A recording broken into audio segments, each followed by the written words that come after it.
Islam. You know, we are a people that should be very grateful to Allah. Ká dúpẹ́ fọlọ́run wípé Ọlọ́run ṣe wá ní Mùsùlùmí, because were it not for his guidance, we would have strayed. Tí o bá sí pé Ọlọ́run tọ́ wa sọ́nà ni, àbá má ti mọ̀nà torí àìmọye lọ́wọ́ èèyàn tó jẹ́ pé ó wù wọ́n kọ́ sin Ọlọ́run, ṣùgbọ́n nǹkan ọ̀bọ̀rọ̀ gidi ló ń sìn. Àwọn ẹlòmíì wọ́n ti ń sin Ọlọ́run bọ́ wọn rí sìn tọkàntọkàn. Ọlọ́run tó wá tọ́ wa sí ọ̀nà Islam yìí, ẹ jẹ́ á dúpẹ́. Now, relationship before marriage in Islam. Islam is total submission. Ọlọ́run ṣe sọ́tù Baqarah, ó ní that udkhulu fi silmi kafa, enter into the fold of Islam kafa, wholeheartedly. Wala tattabi'u khutuwati shaitan, do not follow the whims of shaitan, innahu lakum aduwwun mubin, because he is indeed a clear-cut enemy to you. Islam is whole. Islam has been chosen, has been named by Allah as your deen. Al-yawma akmaltu lakum dinakum wa atmamtu alaykum ni'mati wa raditu lakum al-islam dinan. Allah ní al-yawma akmaltu lakum dinakum. Today, I've completed your religion for you. Wa atmamtu alaykum ni'mati, and I perfected my favors on you. وَرَضِيتُ لَكُمُ الْإِسْلَامَ دِينًا, and I'm choosing for you. I'm pleased with you that Islam be your religion. So it's Allah Himself that chose Islam for us. Ọlọ́run fún rẹ̀ ló ti kára ìyọ Islam fún wa gẹ́gẹ́ bí ẹ̀sìn. So a dúpẹ́ fọlọ́run. Torí fọlọ́run ló ti kára ìyọ Islam fún wa. Kò sí nǹkan tá a lè ṣe ní Islam tó gbọ́dọ̀ jẹ́ nǹkan tá a máa fọgbọ́n orí gbé. Àfi nǹkan tí ò bá ti ṣe major issues. It has to be based on the directives of Allah from the Quran or Sunnah. Now, marriage is a major thing in Islam. It's not a pillar of Islam. There are 5 pillars of Islam. We know it. They are clear. But marriage is one of the major rudiments of the deen. And it has to be done well. To the extent that the Prophet said that marriage is act of faith.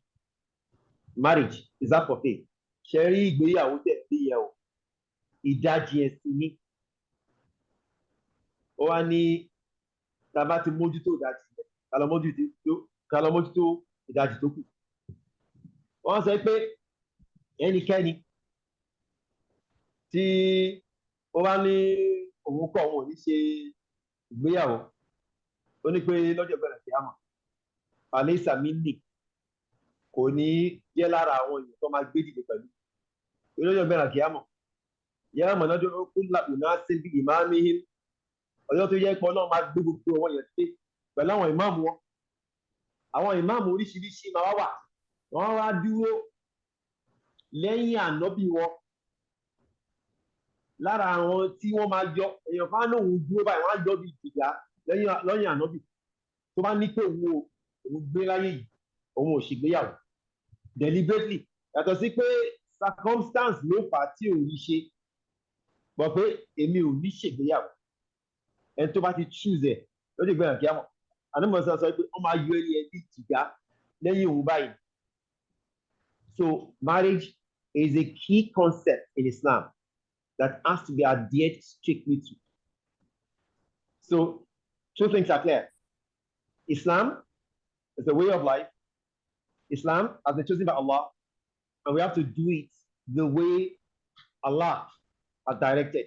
1. 2, marriage itself is a key concept in Islam, and we can only do it the way Allah has directed that should be done. It's just like buying a car and believing that we can treat the car the way we want. torí mi mo ní mọ́tò yẹn, èmi mo lẹ̀ ní mi so mo lè ṣe bó ṣe wù inú kò rí bẹ́ẹ̀ torí pé Ọlọ́run ló dá ẹ̀mí yẹn and your life is a responsibility in you, I mean with you. Kullukum ra'in wa kullukum mas'ulun 'an ra'iyati. Gbogbo yín pátápátá la dẹran jẹ, gbogbo nǹkan tẹ́ máa jàjẹ lọ́lọ́run máa bí yín pa ẹ̀. Lára ilẹ̀ ẹ̀mí ẹ̀, your life, the way you live your life, the way you do things while you are alive, Allah will ask us about all those things. And one of the things that is key that a Muslim must watch is marriage. It's very, very key that we should understand that we must practice marriage. And you know, it's so interesting. We are in interesting times that we tend to downplay marriage in some areas now, some parts of the world, in fact, almost all over the world. People downplay marriage in some regards because it's becoming challenging. Not because marriage itself has issues. It's because we as humans have issues. And the problem stems from how we address ourselves through our perception of the world. So we see the world as what should direct the way we should do things.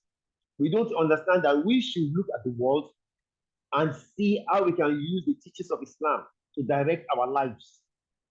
Now, I would want to talk about some key understandings so that we will understand my perspective and we can flow with me peacefully.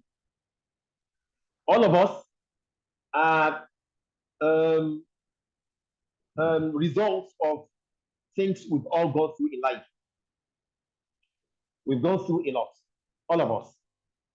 There are people in their 20s, their 30s, their 40s, their 50s, their 60s, or probably 70s on the platform. You know, two factors make us who we are today. One, genetic factor. Number two is environmental factors. The genetic factor stems from what we inherited from our father and our mother. You can inherit skin color. You can inherit, rather, skin color. You can inherit height. You can inherit even your eye color.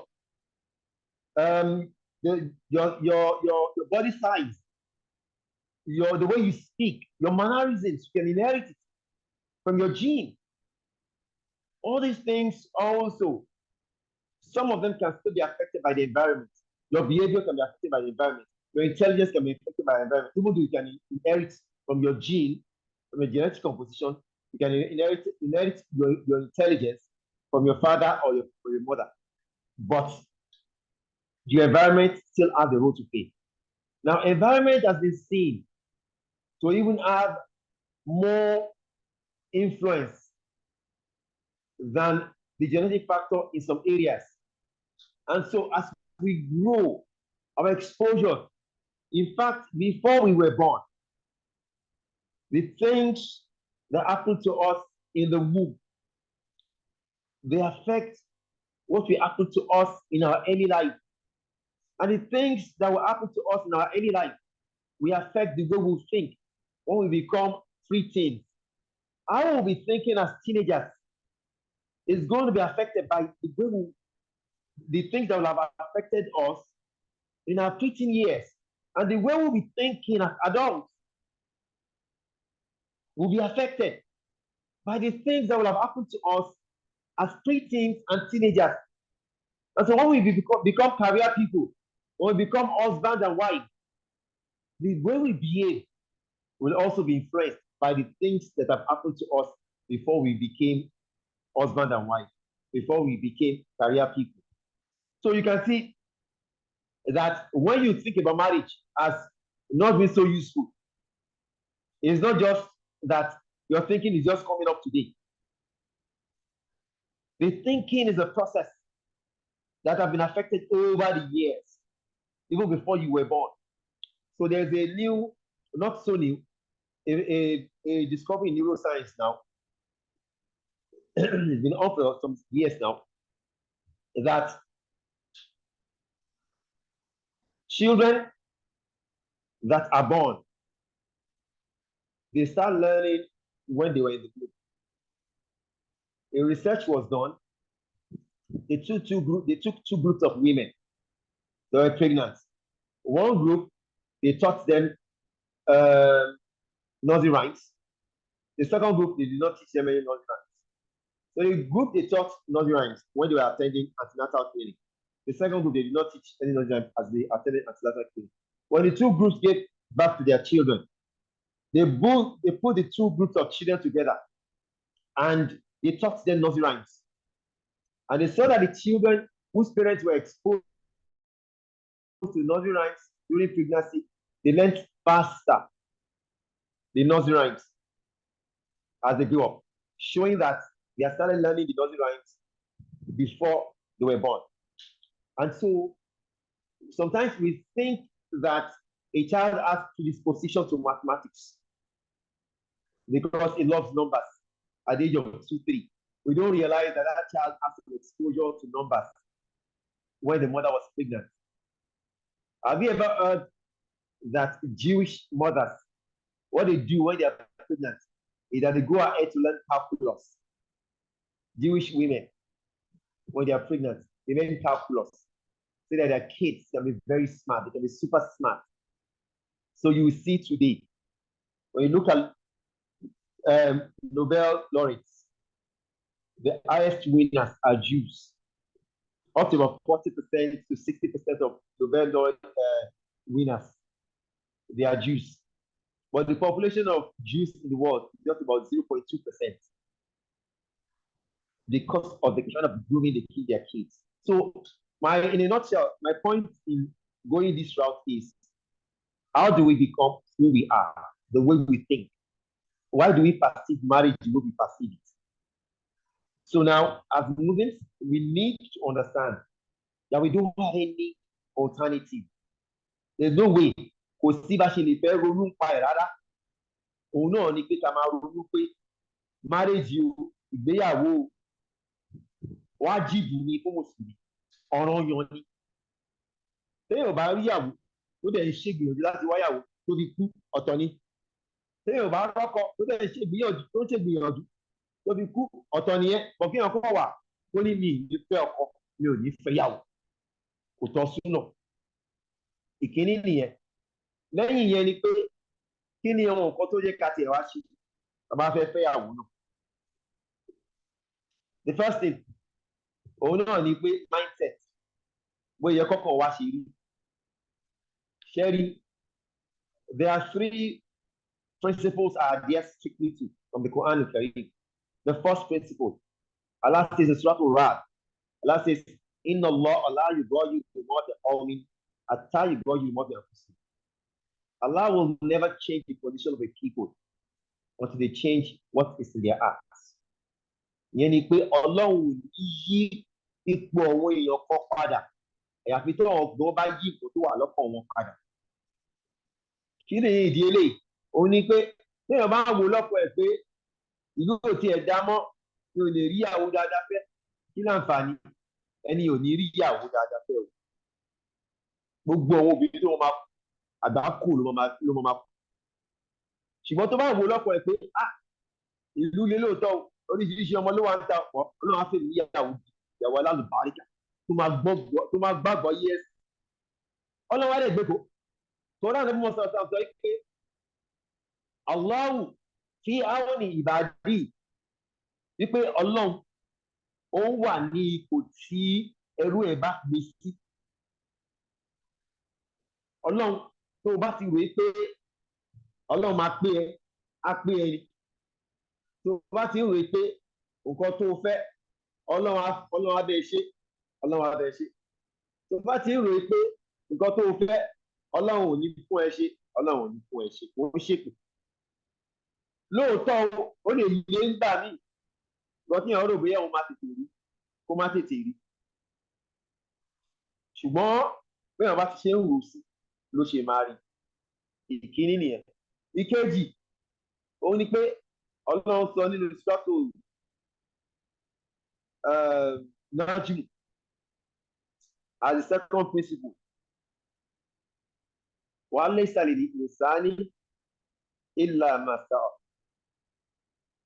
Kò sí nǹkan kan fọ́mọ èdè èèyàn àyàfi nǹkan tí ó bá gbìyànjú. Wa laysa lil insani illa ma sa'a. There's nothing for man except what he strives for. Wa anna sa'yahu sawfa yura. When he makes effort, he's going to see it. Thumma jazaa'ul jazaa'al awfa. Then Allah will reward with reward that is proportionate to his efforts. That's the second rule of success. You make effort, you see results. As a Muslim, you can't sit at home, go to work, come back, and say, if I get married, I'll get married. You have to make effort to look for the wife. You must search for the kind of wife you want that you know is in line with the Quran wa Sunnah. Then you get. Gẹ́gẹ́ bí Mùsùlùmí, wàá gbìyànjú láti wá obìnrin tó yẹ kó wá tàbí irú ọkọ tó yẹ kó wá, wàá gbìyànjú. Wàá rìn sí àwọn ibi tó yẹ kó rìn sí láti wá irú ọkùnrin tàbí irú obìnrin tó dáa. Lẹ́yìn yẹn, ìkẹta, òun ni pé ya ayyuhal ladhina amanu isbiru wasabiru warabitu wattaqullaha la'allakum tuflihun. Ẹ̀yin olùgbàgbọ́ òdodo, isbiru, ẹ ṣe sùúrù, wasabiru, ẹ ṣe sùúrù, warabitu, be perseverant. Ẹ dúró ṣinṣin. Don't give up, no matter how tough life is. So when you're seeking for a wife or you're seeking for a husband, you're not getting it, you don't give up. You keep making efforts till you get the kind of man or the kind of woman you want. You have to keep making effort till it works well for you. When you do it and it doesn't work well, you don't give up. You keep trying till Allah blesses your effort. That is this other part I want us to understand. Now let's now say that we've gotten somebody that we like. Before marriage, there are a lot of things. As Muslims, there are a lot of things we are supposed to avoid. The part of the teaching is the period between proposal for marriage and marriage should be short.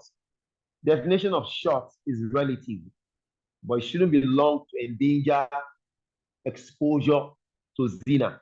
That's the idea. Because when the period is long, that's takoko yẹn bá pọ̀. Tí máa róbìnrin sí tí mo ní mo fẹ́ fẹ́. Tí òun náà bá dẹ̀ ti gbà fún máa fẹ́ mi. Nǹkan tó dẹ̀ kù náà ni pé ká lọ mọ ẹbí ra wa. Ká ṣe ìwádìí, do investigation, do a search, send out search party to go and make discovery about the families of the woman, about the families of the man. Is appropriate. The Prophet talked a lot about this to the companions of his. There was a companion who had said he was going to get married, and the Prophet asked him, "Oh, you found someone to marry?"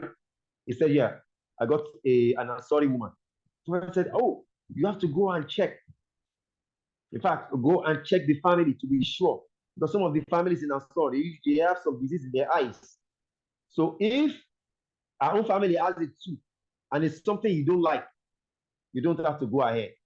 If a family has it and it's something you don't mind, it's okay. It's your choice. Okay, so we have to do our search.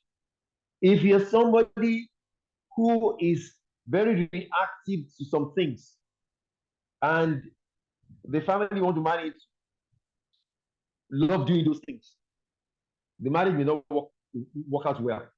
Because anytime you see that, you're going to feel irritated or something. You are reacting to those kind of things. It may not make sense to go ahead with that kind of marriage. If the prospective man has epilepsy or doesn't have, but somebody in the extended family has, and you think it runs in the family, or you know it runs in the family, if it's something you can't live with, it's not appropriate for you to go ahead with it, because that marriage will not last. There are a lot of things we need to find out. There are some, it may be infertility or subfertility. You need to find out about those things. This is part of the things we are supposed to do pre-marriage. You do, we need to do some tests medical tests to be sure of some circumstances. It could be genotyping, whatever it is that catches your interest. It's not haram for you to check those things. It may be behavioral. Go ahead and do the search. If it's not in line with what you can bear, you move on. Keep your search. The interesting part of this search is that whatever a man searches for, he finds. I'm big on mindset. I talk a lot about mindset, about how the mind drives success, how it drives the body, how it creates success even before the action starts. We make mistakes sometimes. We feel tired. When we're doing some search, we can't get tired if you're sure of what you truly want. What you want is what you want. Define what you want. You don't need to make unnecessary demands. Write long things that you would want in a woman of your choice or a man of your choice. But it's important for you to stick to what you truly want in a man or a woman. Don't settle for less because you think time is going on you. So you want to quickly settle for this, or let me just manage it. It's okay to compromise some things that are not basic, but it's inappropriate also to compromise things that are basic. Let me give you a very good example. Number one is religion. A lot of people would say that according to the Sharia, a Muslim man can actually marry a Christian woman.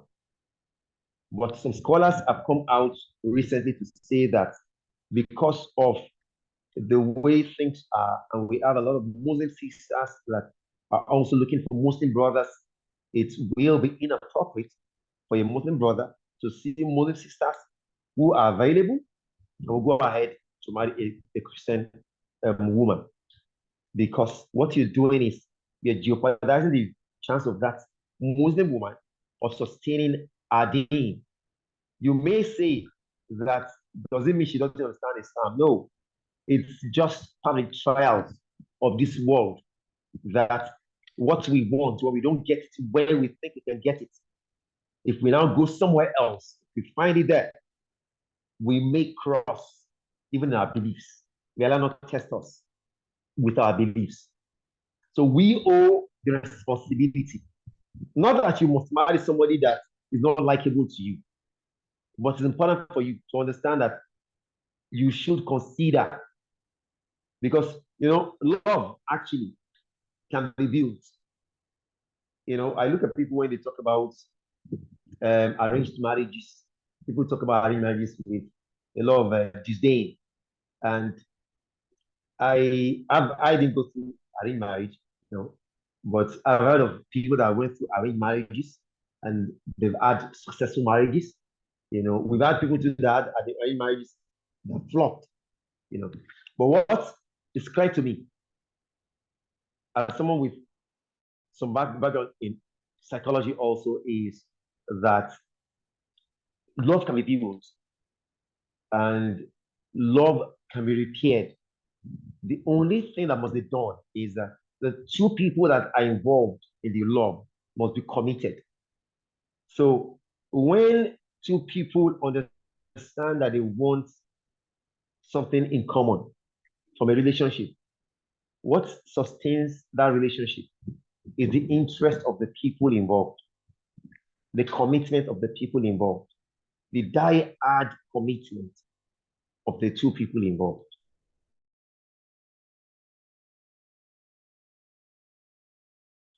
When there is everything, love comes with appreciation to the extent that the Prophet said that we should exchange gifts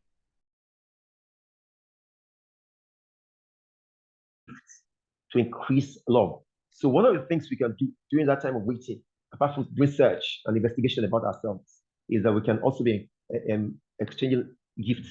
Can exchange gifts. We shouldn't spend too much time together, particularly physically, even virtually, because virtual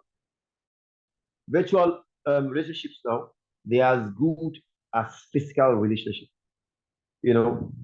About 3 years ago during COVID, I met a young man online and we got talking.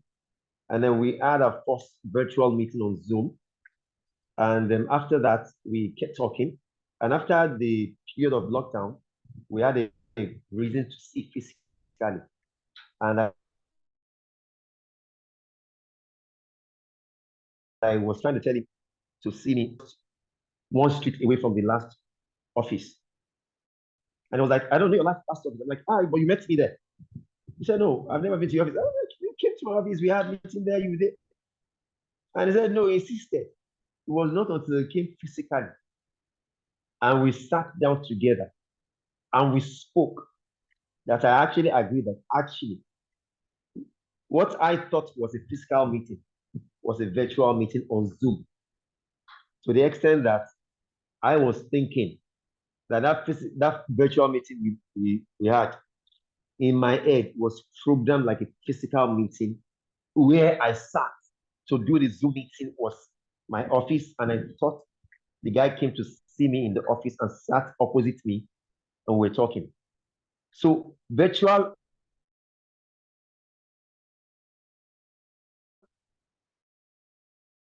meetings now are almost, primed as if we are seeing ourselves one on one. So even for relationships, our meeting it shouldn't be for too long because what happens when you talk more frequently, you get more emotion, you get more emotional, you get more into yourselves, you get more interested, you get closer, and then the next thing, if you like everything about yourselves, is you want to touch yourself. And by the time it gets to that time, there should be a solemnization of the marriage.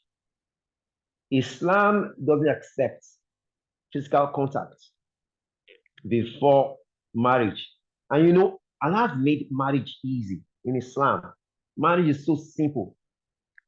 It's simple, it's also difficult. It's simple in that it has just four shurut, four things.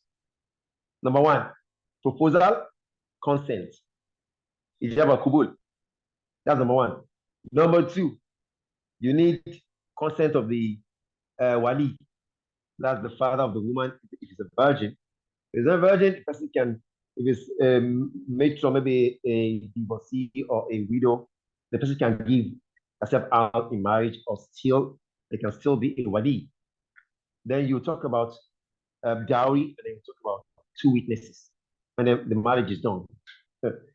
Walima is not a compulsory thing. It's good, it's sunnah, but So marriage is that easy, but you must be sure that the man has got a job because الرجال قوامون على النساء بما فضل الله بعضهم على بعض. Men are the protectors and provider for women because Allah has honored, Allah has blessed the man usually more than the woman. Of course, in some cases, a woman can be more financially buoyant than the man, but generally, it's expected. So, and so the man has got a job.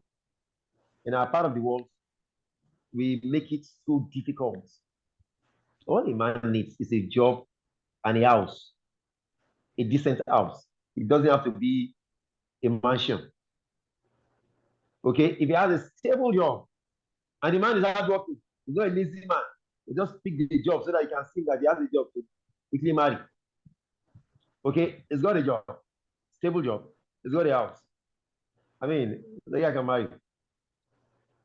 Now, why should marriage be quick, not rushed? Quick. It shouldn't be delayed. A young man can get married if he has a job. It doesn't have to be 30, it doesn't have to be 25. No. Does he have a job? Is he hardworking? Is he emotionally stable? He has to be emotionally stable. He has to be physically up to it also. Okay, if that is there, then you can go ahead. So the Going in and out shouldn't happen until they get married. A woman shouldn't enter the house of a man if they've not gotten married. There is no need for a woman to follow the man to the house to go and see how he has arranged his house. When he marries, you can go and see the house, how it is, if it is well arranged. You can rearrange it when you want. But before then, there's no need, according to the teachings of Prophet Sallallahu Alaihi Wasallam. The Prophet said that a man and a woman should not be in the same enclosure without a third party, because their third party will be shaitan, and shaitan will whisper into your mind. See, it's a natural thing. Natural something. Man wants woman, woman wants man. You forget about I fear Allah. No matter how much you fear Allah, Allah puts almost in you. And the Prophet said, you know, I can't remember what I was talking about one day. And my wife said, you like woman? I said, no, Mobi Janobini.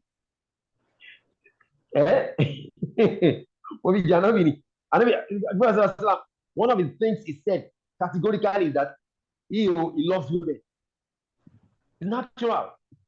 It's in us. There's nothing we can do about it. We love to have sex. It's natural. And in fact, sex is a sacred service. It's a religious duty. When you do it, you get reward.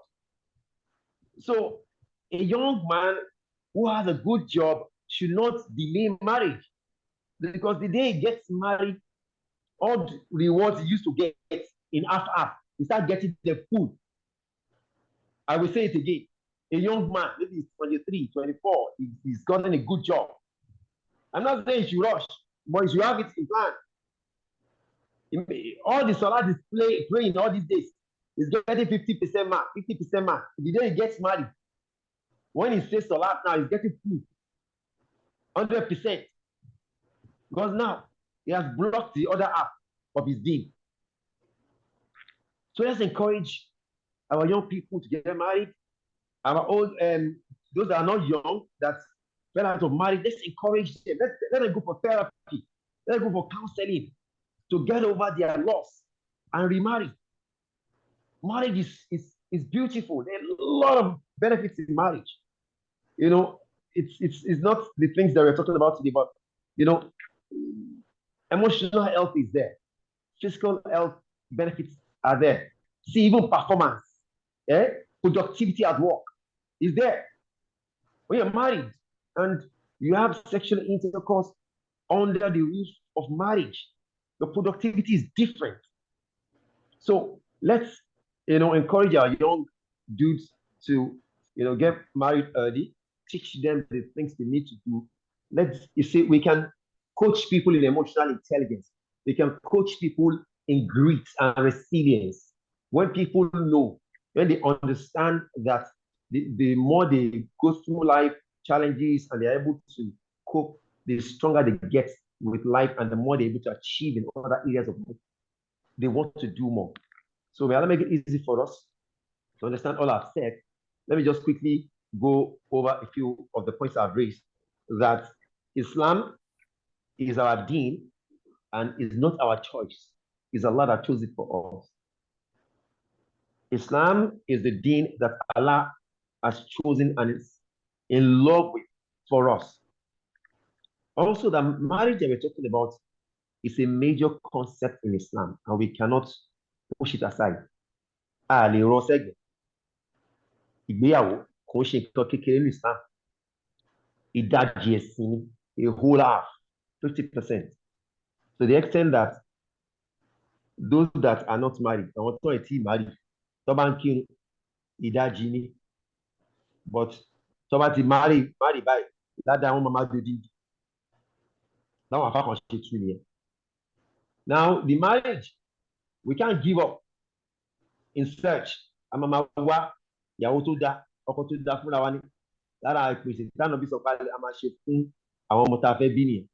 That provision we can do for our kids is to choose good wives, good husbands for them, for ourselves, to have great kids, lineage. And then when we are trying to search for good husband, good wife, and we're not getting, we need to work harder. We just keep working hard. We don't give up until we get what we want. We'll put it in prayers. And also, I say that what you focus on, you get. Whatever you think is impossible for you to get will be difficult for you to get.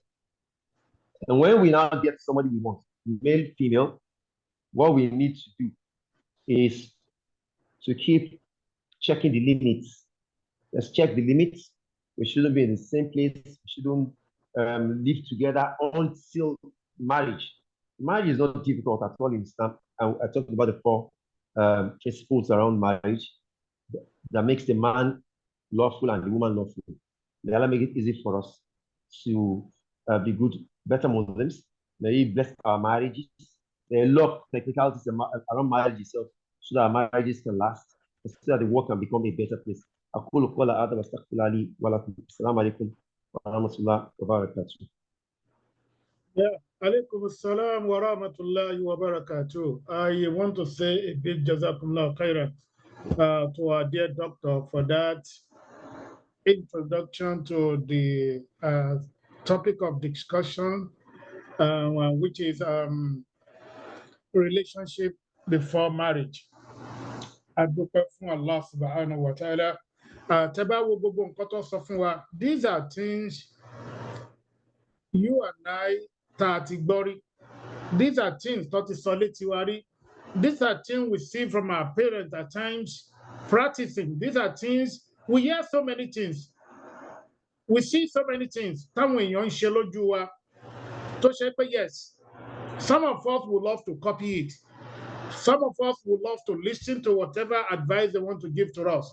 Some of us would love to go ahead and search for more details regarding this very way of life. Marriage is good, but you must have, just like the doctor have said, you must have a very good plan at the beginning of your life.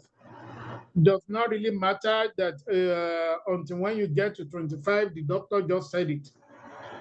You can start planning. Even when you get to like 20, oh, Timadi 23, in combine money local.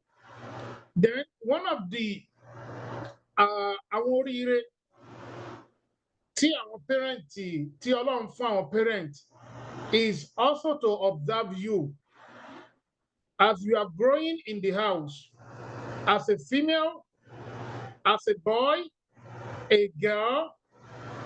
They are supposed to monitor, to observe you. Àti gbogbo àwọn ìṣesí ẹ téèyàn bá ń ṣe. In fact, a good parent, ó máa ń ṣọ́ ọmọ wọn débi nǹkan ọmọkùnrin ẹ̀. Ó máa ń ṣọ́ ọmọ débi nǹkan ọmọkùnrin ẹ̀ nígbà tọ́mọ yẹn wà ní kékeré. Ike báwo ló ṣe ń, just to know ipe kí ló ń ṣẹlẹ̀, so that wọ́n á lè tètè mọ nǹkan tí wọ́n á ṣe sí. Not a parent tó máa ní jẹ́ àlọ́ woṣẹ́ lórí relationship lágbájá. Iṣẹ́ wíwò lórí relationship is totally against the doctrine of Islam. You can't do that. If you do that, you are totally out of the deen. So you can woṣẹ́, ẹnikẹ́ni tó bá ti woṣẹ́ ìwòkuwò ló ń wò. O ò lè rí nǹkan kan, àwọn tó máa bẹ̀ wò gan irọ́ ló máa jọ pa fún yín, lè máa jọ pa fúnra yín. And tẹ́bá wo lára nǹkan tí doctor tún sọ fún wa, doctor let us realize that àwọn tó fẹ́ fẹ́ra wọn, àwọn tó ń ríra wọn, is always good. Èèyàn lè rányàn síyàn. Kíkẹ́ mo dẹ̀ láìkí lágbájá. We have the examples during the life of Umar ibn Khattab. Umar loves a lady. Abdullah ibn Umar also loved the same lady. Oh, that's something about that. And we have seen riwaya tó sọ fún wa pé Umar ti lọ bá ọmọ ẹ̀ tọrọ obìnrin. So, which is also good. But this does not mean that you can force that particular obìnrin or ọkùnrin ipe dandan ni kó fẹ́ra wọn. Bóyá nítorí business pa bàbá àti bàbá pọ̀, or business pa ìyá àti ìyá pọ̀, So you don't do that. You don't force them to marry each other by tipa tipa. No, don't do that. But you can encourage them based on your experience, your life experience. You can encourage them what is expected of them to do in line with what Islam says and the recommendation of the Prophet sallallahu alaihi wasallam. You can do that. Then two, the situation of today's children, òun ló ń fa àwọn nǹkan tá à ń ṣe lénìí tá a fi ń ránra wa létí. Ẹgbọ́n nǹkan tó sọ fún wa kí ọmọ máa wé pé we have seen cases of ọmọ obìnrin tọ́jọ́ pàdé léèwé wọ́n jọ ń gbé papọ̀ wọ́n láwọn ti ń fẹ́ra. So this is not a relationship, this is haram. This is haram. Islamic relationship starts when you follow what Islam says. You see a sister or a sister sees a brother too, don't like gbogbo àwọn criteria, then the doctor says you must as well as go ahead and verify who this person is. You can send someone to help you talk. Tó bá yẹ kó máa ń tijú o lè sọ̀rọ̀. Kò kí ń ṣe àrùn. Èèyàn lè rán yàn. But you want to be careful who you want to send at times because some people are very selfish. You want to be careful so that they don't represent you in a bad way. Ọ̀pọ̀ tí ẹ bá wá jíṣẹ́ rárá kó ṣe pé iṣẹ́ ti ara wọn nìkan ló lọ jẹ́ lọ́hùn. So you want to train your children, you want to train yourself béèyàn ṣe ń ṣe pẹ̀lú obìnrin. Èèyàn láti lẹ́kọ̀ọ́ bó ṣe ń meet obìnrin náà. Hey, how you doing? No, these are not encouraging at all. You don't do that. And tó fẹ́ lọ bá obìnrin láti respect ẹ̀. Then tó bá lọ bá obìnrin pé o fẹ́ fẹ́. Islam also allow you guys during the relationship tọ́mọ obìnrin yẹn bá wà okay or tọkùnrin yẹn náà bá wà okay láti fẹ́. Islam ó allow yín pé kẹ́ set goals yín àwọn nǹkan tí mo fẹ́ life mi tí mo fẹ́ ṣe lélẹ̀.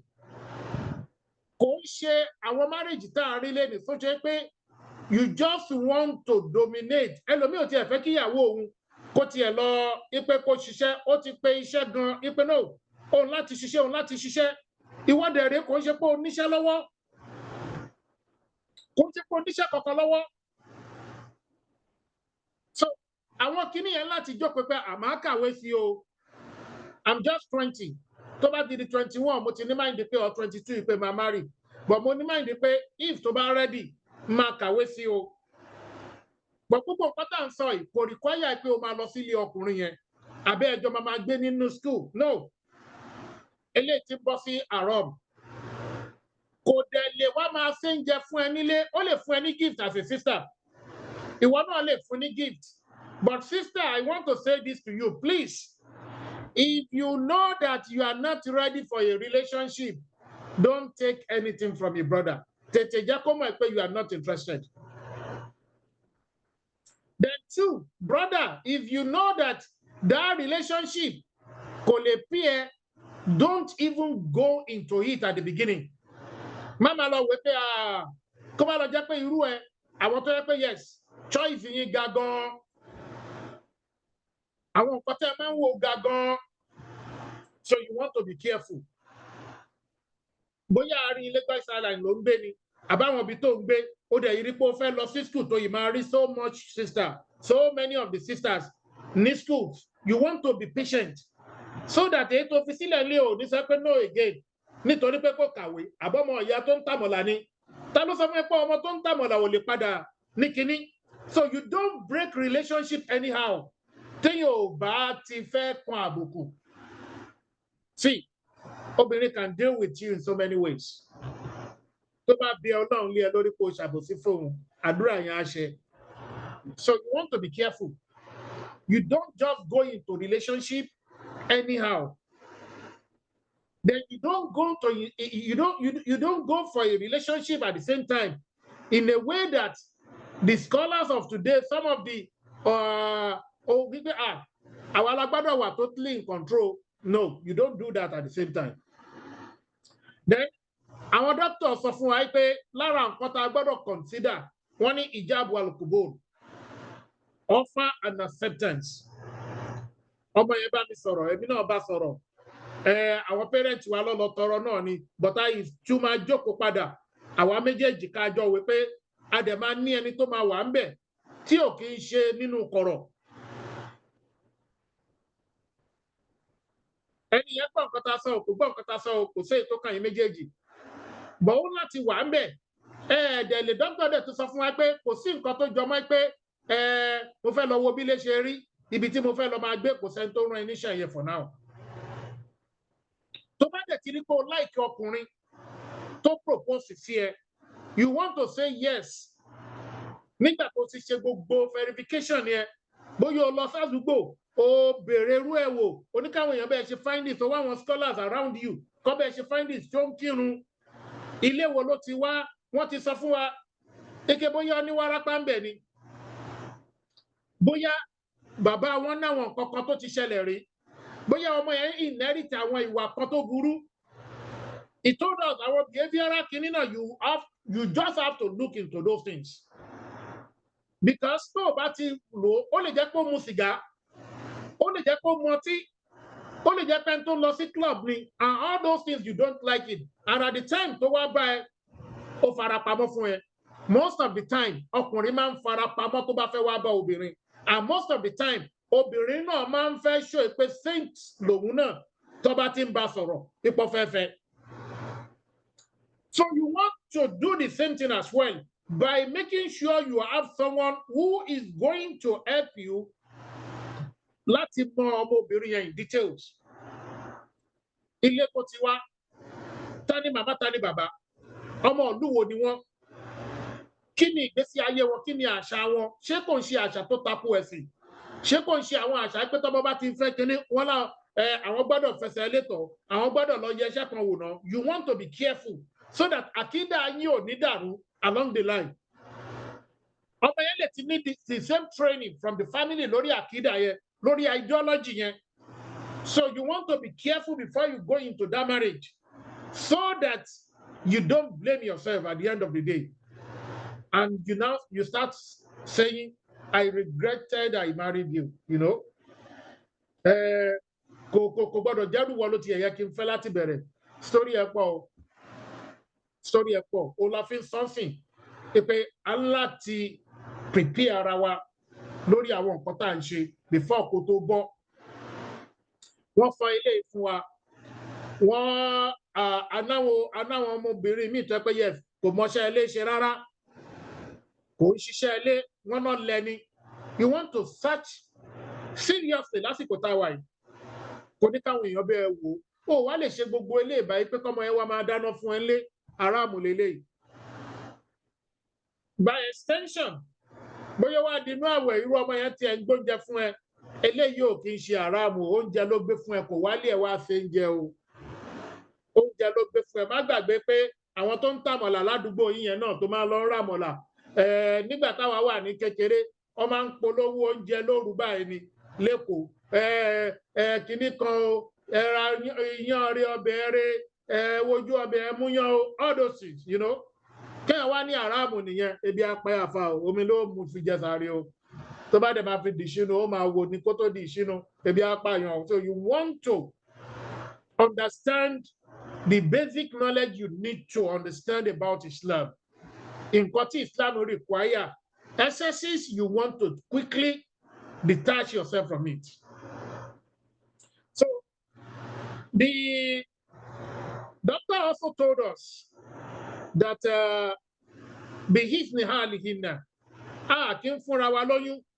you need to seek for the permission of that girl to fẹ́fẹ́. You need to know obìnrin yẹn náà láti mọ àwọn family ẹ, ìwọ náà láti lọ tọrọ ẹ pé mo fẹ́ fẹ́ kọ́ mọ̀ ẹ́ kó o dẹ̀ máwọn èèyàn ẹ lọ tọrọ. Kíní yẹn simple, ẹ ti di bó ṣe simple yẹn bí àríkánu marriage yẹn, àríkánu nìkan yẹn bó ṣe simple yẹn láti ṣe yẹn bẹ́ẹ̀ náà ló ṣe lè sí téèyàn bá wà nínú marriage tí ò plan nǹkan tó fẹ́ ṣe dáadáa láti bẹ̀rẹ̀. So ìkẹta òun ni kéèyàn fún ọmọ yẹn ní àwọn ẹ̀tọ́ ẹ̀ tó yẹ kó gbà lọ́wọ́ wa. tó yẹ kó gbà lọ́wọ́ wa ká tiẹ̀ tó sọ pé tó bá wù wá méjì o a ní option láti sọ pé àwọn ọ̀pọ̀lọpọ̀ àwọn àfáà ló ti agree pé tó bá fún ní ilé ipe nǹkan tọmọ yẹn láti gbà tó bá sọ pé ìwé ni mo fẹ́ ẹ lọ ra Sahih Bukhari fún mi àwọn àfáà máa ní pé kó gba owó so that tí ẹni wàhálà bá padà ṣẹlẹ̀ pé tọ́mọ obìnrin yẹn lòun ò ṣe mọ́ so á dá àwọn nǹkan kan padà tó jẹ́ pé yes wọ́n fún àwọn nǹkan tó jẹ́ pé yes èèyàn lè dá padà bóyá òrùka ni á dá padà bóyá ilé ni á dá padà so kò kàn ní jẹ́ ìwé because ìwé lè ti gbọ́ kó ti gbogbo ẹ ti dàrú bó ló ti fẹ́ rí ìwé yẹn láti fún ẹ. So Islam relationship téèyàn fẹ́ ṣe pẹ̀lú ẹni tó ṣe pé kò tí ì lọ́lé ọkọ rí kò yàtọ̀ sí ẹni tó ṣe pé bóyá ọkọ ẹ̀ kú ni tàbí divorce ni. So you want to be careful the kind of our relationship tí mo dọ́gbọ́n sọ yìí. Ẹni tí ọkọ ẹ̀ kú kò sí bó ṣe lè nífẹ̀ẹ́ sí ó lè máa fún ní nǹkan ọ̀bọ̀ tó o lè propose sí until tó bá parí ìdá ẹ̀ nílé ọkọ yẹn tó bá parí kí ló ń pè opó tó ń ṣe opó tó dẹ̀ ń ṣe ò túmọ̀ sí pé kò lè lọ síbi iṣẹ́ kò lè wọ nǹkan tó máa tàn ní àwọn nǹkan tó máa wọ̀ kò túmọ̀ sí pé kó bá máa wọṣọ black kiri ìyẹn ò ń ṣe lára ẹ̀sìn but kò lè wọ àwọn nǹkan tó máa tàn kò lè kàn máa lọ anywhere ó lè lọ sọ́jà ó lè lọ síbi iṣẹ́ wọ́n á ṣáà jẹun. So you want to be careful about that. Ẹni tó jẹ́ divorcee, you also want to be careful the kind of relationship you want to play with that kind of sister because ó ṣe ń sunkún èèyàn kan ní kó fòun sílẹ̀ ó dẹ̀ lè ti ní máìndì pé tó bá ṣe mistake máa bù ẹ jẹ ó lè ti gẹ̀gún sílẹ̀ kóró ti wà nú ẹ̀ we have some of them too kóró ti wà nú ẹ̀ pé wò ó màá deal pẹ̀lẹ́nu yìí seriously ẹni tó bá máa wá sí go mi rèé tó bá ti ready a máa deal pẹ̀lú ra wa ní a máa jọ pọ̀ tán ni you want to be careful most especially àwa táwa ní diaspora and láti wà careful nǹkan tẹ́sìn bá ní ká ṣe ní ká ṣe téèyàn bá kọjá nǹkan tẹ́sìn ní kó ṣe òun náà bá Ọlọ́run bá pàdé o. The same thing ní fọ́bìnrin náà sọ́kùnrin ara wọn ọkùnrin jẹ́ pé ìyàwó wọn kú náà ìmíì tó bá yẹ kó fẹ́ràn ọmọ obìnrin yẹn gan ó máa difficult fún láti tètè accept ẹ even kan introduce ẹ kọ́dẹ̀ introduce ẹ pé àwọn màláìkà gan ló gbé ẹ bọ́lẹ̀ látòkè ó máa le fún kó tó lè accept pé no ta lẹ́ni yìí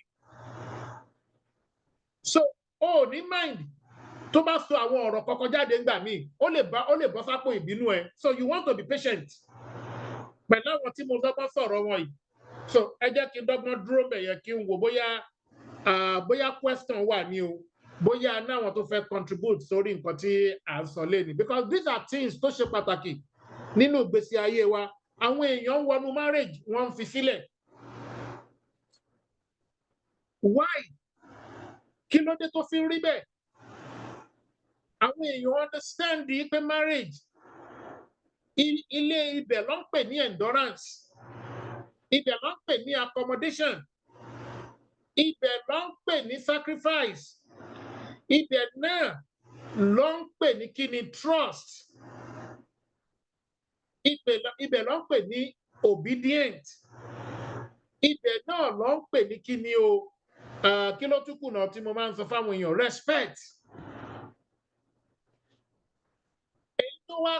èyí tó wá bu orí ẹ̀ jù ibẹ̀ ló ń pè ní spirituality ibi tó o ti máa bí Ọlọ́run kí gbèsè ayé ẹ má dàrú látara marriage yẹn. So ẹ jẹ́ kí n fún àwọn èèyàn ní kí n open door fáwọn èèyàn whoever that want to talk the door is free now so ẹ jẹ́ ká mọ àwọn tó fẹ́ bóyá o fẹ́ béèrè now how you want to talk let's talk this is a discussion. This is a discussion. We have seen àwọn tó kàn déédéé fi lélẹ̀ ó kàn lọ bí orí tó sangi kò kéta fọmọ kò kéta fún ìyàwó kàn lọ irú ẹ̀ máa fẹ́ pé mùsùlùmí làwa náà ọ̀ kírú ẹ̀ máa píríṣì kiri àná àwọn brothers tó yẹ pé wọn ò ní bìkítà bí ilé ò ṣe jẹun bí ilé ò ṣe mu. So let us discuss. Ẹ jẹ́ ká jọ sọ̀rọ̀. We want to learn from each other today.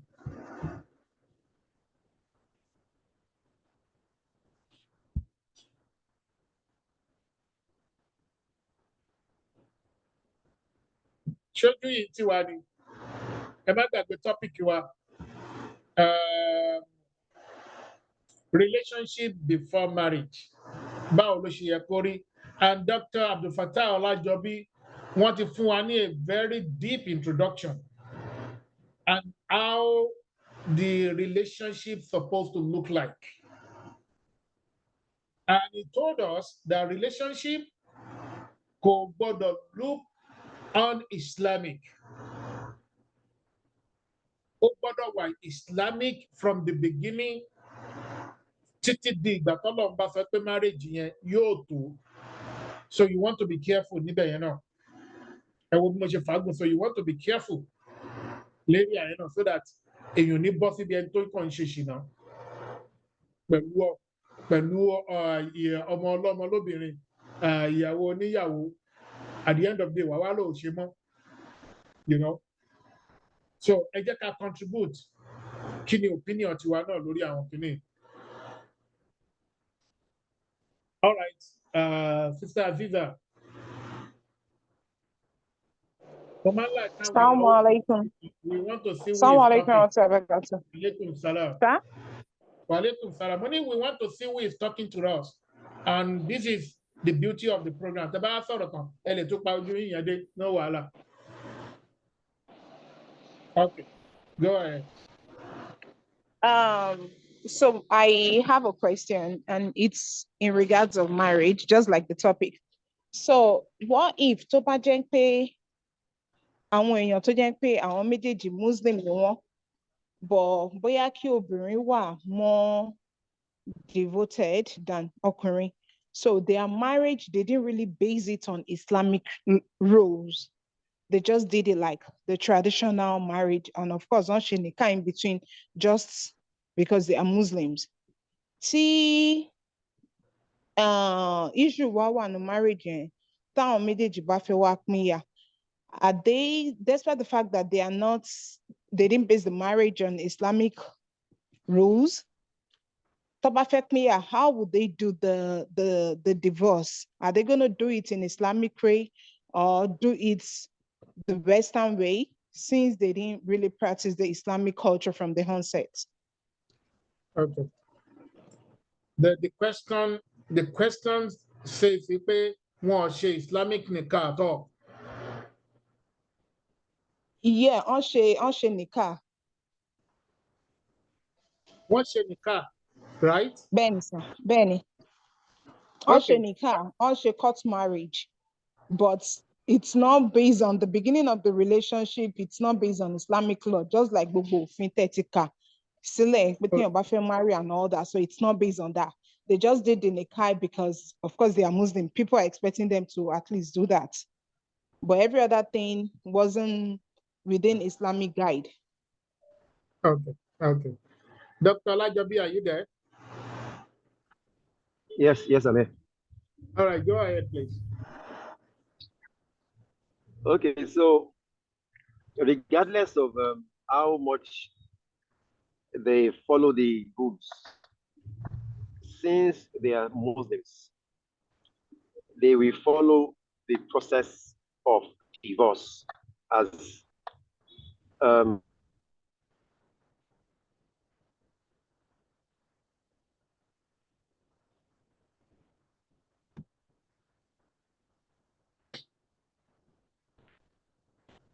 stipulated. Okay, it's only even if one of them sorry for the network process. What they need to do is the man must be the one to proclaim divorce. If the woman is the one requesting it, it's okay, but the man must proclaim it. if the man is bent on not proclaiming it because he's being physically assaulted, okay, the woman has the right to approach the court, the Sharia court, that forces the man to proclaim it, or if he still doesn't proclaim it, even with the intervention of the court itself will proclaim it and discharge the woman. Ideally, the process of Idda must still be followed so that the issues that can arouse from after the divorce will not get life complicated. So that's what should be done. Allah.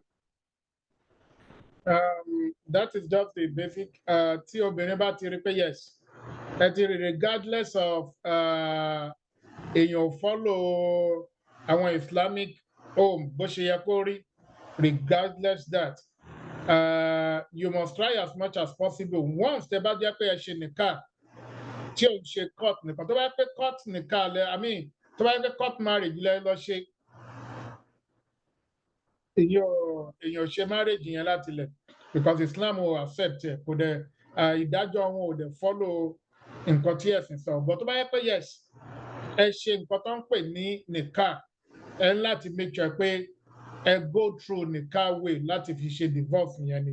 Gbogbo nǹkan tó bá yẹ kéèyàn fi bí Islam ṣe ṣàlàyé ẹ̀, èèyàn á go through ẹ̀. Tó bá yẹ pé yes, bóyá obìnrin realize pé òun wà in danger pẹ̀lú ọkọ yẹn, tó dẹ̀ ti sọ fọ́pọ̀ pé jọ divorce mi, tí kinní yẹn bá continue, obìnrin yẹn lè lọ sí Sharia court kó lọ file case tó ń pè ní kúrú pé òun fẹ́ kọ ọkọ òun. So ibẹ̀ yẹn àwọn àfáà rí sí, they will ask you so many questions, kí ló ń ṣẹlẹ̀? Tó bá rí pọ́rọ̀ yẹn wà irrelevant, they will still counsel you, talk to you, ní kàn fẹ́ déédéé da inú ilé yẹn bẹ́ẹ̀. Tó bá dẹ̀ rí pé ó continue bẹ́ẹ̀ náà for safety reasons, tó dẹ̀ sọ fún ọkọ pé divorce yẹn, tọkọ yẹn náà ò gbọ́, bóyá ọkọ yẹn náà tiẹ̀ wá ń ṣe gbogbo àwọn aburú yẹn, tọkọ yẹn ò gbọ́, kọ́ọ̀tù yẹn bí dókítà ṣe sọ, kọ́ọ̀tù yẹn ní totally agbára nínú ẹ̀sìn láti láti pín marriage yẹn. Kí Allah subhanahu wa ta'ala kó guide wa. Ṣáyí náwọn tó tún fẹ́ contribute. I have just one more question, a question in regards to that. What if tí kò bá sí Sharia court ní area wọn? Báwo ló ṣe máa ṣe ṣe? Bóyá téèyàn bá mọ area, because when you talk to someone like me, màá sọ fún onítàn pé area wo ló wà. Màá sọ pé tó bá pé onítàn wá fún counsel ni, màá sọ fún pé area wo ló wà. Tónítàn bá sọ fún mi pé irú ẹni tó bá wà ní UK ń sìn, tó jẹ́ pé diaspora ni, tó wà ní UK, we have so many places ní UK tí wọ́n ti ń ṣe divorce, tí ó dẹ̀ ti wà legally ní àwùjọ wọn. Then we have some too l'America tó ti wà legally ní àwùjọ, tó yẹ pé àwọn èèyàn lè máa mọ̀ bẹ́ẹ̀, bóyá látara bó ṣe kọ síra wọn, pé ó ti wà lára àwọn kinní wọn, pé yes, ẹni tó bá fẹ́ kọra wọn, ó lè follow mosque. Tó bá follow mosque, ó ṣe lè wá tẹ̀lé tẹ̀yìnbó pé jẹ́ ká ṣe báyìí, jẹ́ ká ṣe báyìí, ká lè jọ ní ìfọ̀kànbalẹ̀ láàrin ra wa. Ìtorí pé nǹkan tó so wọ́n pọ̀ lọ́dọ̀ òyìnbó ń bíbà òun náà ni tìjọba. Then some of the àwọn latest kinní ni pé some of the àwọn state míì, àwọn bòmíì wà tó ti ń márìíra wọn lórí ìtẹ̀sìn tíjọba dẹ̀ recognize. Ṣebí mo right? Tíjọba dẹ̀ recognize very well. So you want to follow those things. Tí ó bá wá sí gbogbo yẹn láwọn ibi tẹ́ sọ, ó máa better kéèyàn béèrè ìmọ̀ràn lọ́wọ́ àwọn tó bá jẹ́ àfà around you. Pé kí ni mo lè ṣe? Kí ni mo lè ṣe? Ìmọ̀ràn yẹn kọ́kọ́ ṣe pàtàkì náà. Téèyàn bá ti béèrè yẹn lèèyàn máa fi mọ next thing. Tó bá ti rí pé kò sí nǹkan kan ló máa sọ next thing tó yẹ pé ẹ ṣe. Káàtì wá assume pé kò wá sí nǹkan kan tó máa ṣẹlẹ̀ náà. Èèyàn á wò pé mo lẹ ti jọ ṣe nìkan yẹn. Àwọn wo ló so yín papọ̀? Báwo lẹ ṣe jọ lọ ṣe? Then èèyàn á go through. Doctor, mo fẹ́ disturb yín, mo rí pé you are in. Ó dà pé ń lọ síbi kan ni mo fi ń dáhùn question yìí o. but whatever tẹ́ bá yìí nínú ẹ̀ yìí lè contribute èèyàn á try láti wá àwọn tó àkùnrin sọ pé tí wàhálà bá ti dé ẹ wá àwọn tó ní làákàyè nínú family ọkọ àti ìyàwó pé kí wọ́n dá sí ibi tó bá ti dá sí a lè wé pé àríṣe o from there àwọn àfáà tó so wọ́n pọ̀ à á padà wò láti sọ pé nǹkan báyìí ń ṣẹlẹ̀ from there àwa mọ next thing láti ṣe ń gbà yẹn pé àwa a very good scholar tó máa invite ọkọ pẹ̀lú àwọn màjìmáà àwọn tọ́jọ́ ń ṣe ìjọba bóyá board of the mosque ní community yẹn àjọ wọn á rí wọn á bá wọn sọ̀rọ̀ tó bá ti rí pé yes wọn ò gbọ́ náà ni so for series of ọ̀rọ̀ tẹ́ni yẹn fi máa para wọ́n máa padà sọ pé àwọn separate wọn àwọn separate marriage yẹn láàrin lágbájá àti lágbájá tó dẹ̀ máa wà lóǹtẹ̀ lára kínní yẹn kan tó bá yẹ pé court marriage yàn lọ tún ṣe ó lè wà lára document pé àwọn ṣe báyìí náà àwọn nǹkan tó sọ rèé pé àwọn ṣe báyìí tọ́dẹ̀ lè attach mọ́ra wọn lọ́dọ̀ ìjọba náà for record purpose kí ọlọ́run tó guide wa. mo mọ̀ bóyá doctor náà yìí ní something to contribute on that. No. So ẹ jọ ṣá ní ìbéèrè ṣá ní contribution ẹ má dàdé mi àti doctor ẹ má ṣe báyìí àwọn ẹ má dàdá sister Aziza mi doctor bá ṣe jọ ń sọ láàá mẹ́ta yẹn. This is something that really need parents to talk. Brother Abdulwasi is online. Oh yeah, brother Abdulwasi. Assalamu alaikum. Alaikum salam. Yeah, quick question. I just want to know the take on if a spouse is a Christian, must the spouse convert to Islam? Is it a must? Doctor.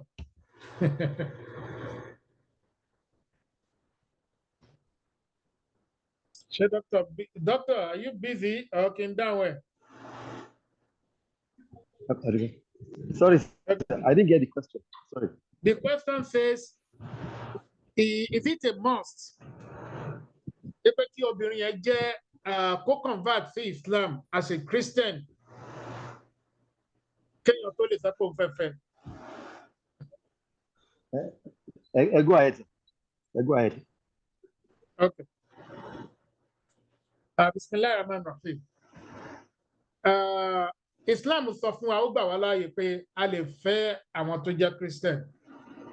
But ọ̀pọ̀lọpọ̀ àwọn àfáà just like bí doctor ṣe sọ láti bẹ̀rẹ̀ ọ̀pọ̀lọpọ̀ àwọn àfáà padà sọ fún wa pé ìtorí ọjọ́ iwájú àwọn ọmọ wa àti nǹkan tí ànábì sallallahu alaihi wasallam sọ pé kí oníkálukú wa ká mọ ká ronú dáadáa ibi tá a fẹ́ ti nǹkan ọmọkùnrin wa bọ̀. Nǹkan ọmọkùnrin wa tó ń sọ ní pé àtọ̀ tá a bá ti dà sára ọmọ obìnrin tí àtọ̀ yẹn bá di ọmọ gbogbo nǹkan tó bá jẹ́ ìwà àti ìṣesí àti ìgbésí ayé ẹ̀rí ọmọ yẹn rẹ́dì láti fẹ́ kọ́pì ẹ̀ lọ́dọ̀ òbí yẹn most especially the first contact tó máa ní òun ni ìyẹn and that is the first home of knowledge yẹn ibi tó ti kọ́kọ́ fẹ́ kẹ́kọ̀ọ́ nìyẹn ní Islam fi sọ pé it's always better kéèyàn fẹ́ mùsùlùmí ọmọ yẹ tẹjọ ní understanding lórí ẹ̀sìn yín but kò síbi Islam ò ever sọ fún wa pé kó condemn wa totally pé a lè fẹ́ wọn but Islam fẹ́ ká wo consequence àwọn wàhálà tó lè ṣẹlẹ̀ lọ́jọ́ iwájú àti ráwọn kankan tó ti ṣẹlẹ̀ nígbà tí àwọn kan wọ́n kú àwọn ọmọ yẹn lọ sínú Christianity ni so kí ni èrè ẹni tó jẹ́ ọkùnrin yẹn níwájú Ọlọ́run tó bá sọ̀rọ̀ nípa inheritance ṣá ọmọ yẹn lè jogún ẹ̀ báyìí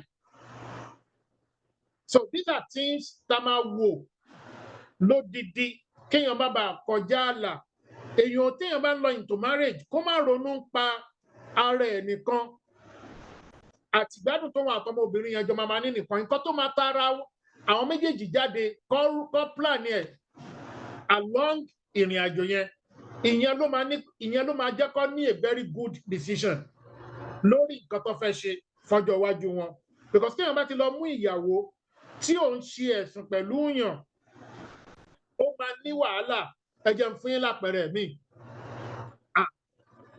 ọmọ ní orú mòun bóyá bàbá ń jáde ọ wá lò já fún ọjọ́ wà ní mọ́tò ọmọ lórú mòun ọmọ yẹn jẹ́ fún ọmọ take your speech torí pé ó ti mọ̀ pé yẹ òun Christian ni you and I know pé àwọn ọmọ tó wà ń lu yìí once tó bá ti mọ̀ pé àwọn bàbá òun àti ìyá òun ẹnu wọn ò papọ̀ lórí bó ṣe fẹ́ tọ́jú òun àwọn ọmọ yẹn máa ń ní bó ṣe máa ń control bó ṣe máa ń fi ń dá wàhálà lẹ̀ so we want to be careful about this so that ẹnu wa nínú ilé á lè jẹ́ ẹyọ kan lórí bá a ṣe fẹ́ rí ọmọ léyìí tí Islam ń pè ní terbiyatul awlad bá a ṣe fẹ́ rí ọmọ bó ṣe yẹ kọ́ ọmọ ṣe ṣe rè bó ṣe yẹ kọ́ ọmọ ṣe jẹun rè bó ibi tí wọ́n bá ti ní pé báyìí ni bàbá lè ní pé kò màmá lè ní pé it does not really matter ó lè sọ fún ẹ bẹ́ẹ̀ ó lè wọ àwọn aṣọ jẹ́ pé gbogbo ara ìwádìí ẹni pé náà eléyìí takò ẹ̀sìn àwọn nǹkan kan máa ṣẹlẹ̀ nínú ilé tí ò ní da tó you want to be careful and give your future children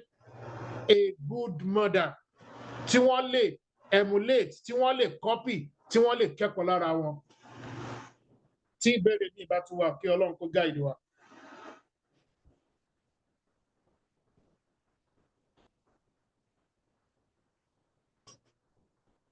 ṣé ìbéèrè tún wà ẹ jọ̀ọ́ ẹ má jẹ́ káwọ́ ẹ gbò wá ń gbò yìí àti ẹ̀gbọ́n àwọn ará Nàìjíríà àwọn àṣẹ bẹ̀rẹ̀ ni àwọn Nàìjíríà tí wọ́n mọ̀ bóyá wọn ò ní pẹ́ ṣínú báyìí.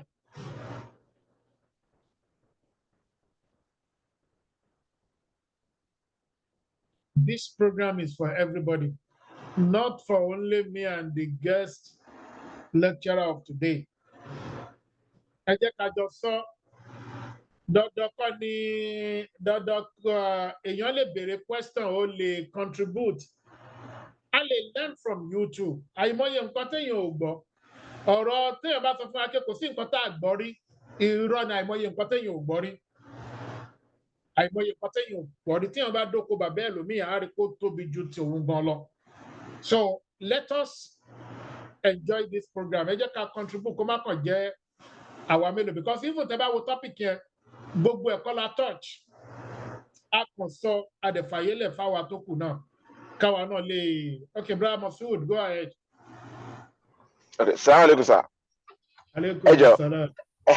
Question tèmi ni pé for example nsìn èèyàn bímọ mẹ́rin ó wá jẹ́ pé ọkọ àti ìyàwó different religion ló ń ṣé ó wà permitted káwọn ọmọ sọ pé èyí tó bá wọn àwọn fẹ́ mú náà nínú ẹ̀sìn àwọn méjì.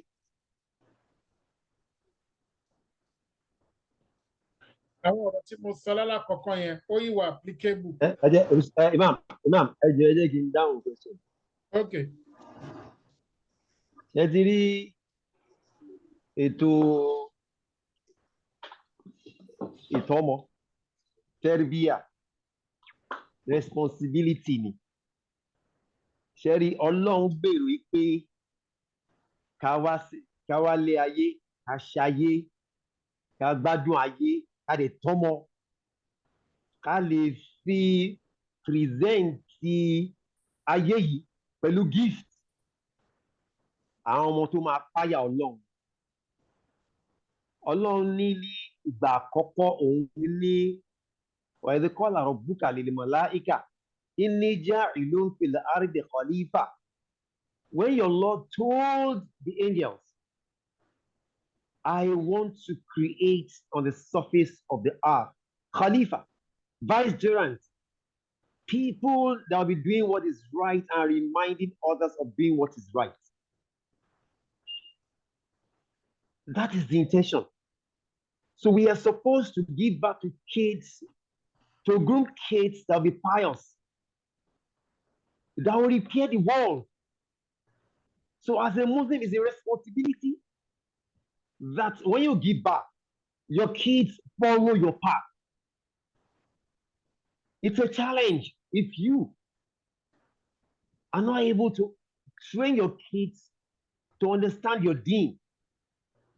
Shadiri, say about understand the deen, Igor. Allah, you will see that it's to be a loss for any of your child not to follow your deed. Because the best thing that can happen to any human being. So we must aspire as much as possible. It's a responsibility that Tabatin be mobile. The first thing Jama told us all on it. Because this is the best thing that can happen to humanity. Guidance. So we should make effort to look for knowledge. We don't have to be scholars, but there's some basic knowledge, basic information that we can get on our own. Because if you look at all the problems happening in the world today, go see and cannot when a great solution will go for Islam. So we need to make effort so that even if anything you about joining your policy, even though you must share that no, to buy your dada, we must make effort on it. We must use style. It is not by coaxing them, but for you as a man, you must be up to that task of being able to own up to that leadership, to lead the family to proper guidance, and to lead every one of the kids. And that's why child spacing is important. Child spacing helps a lot with guiding the kids.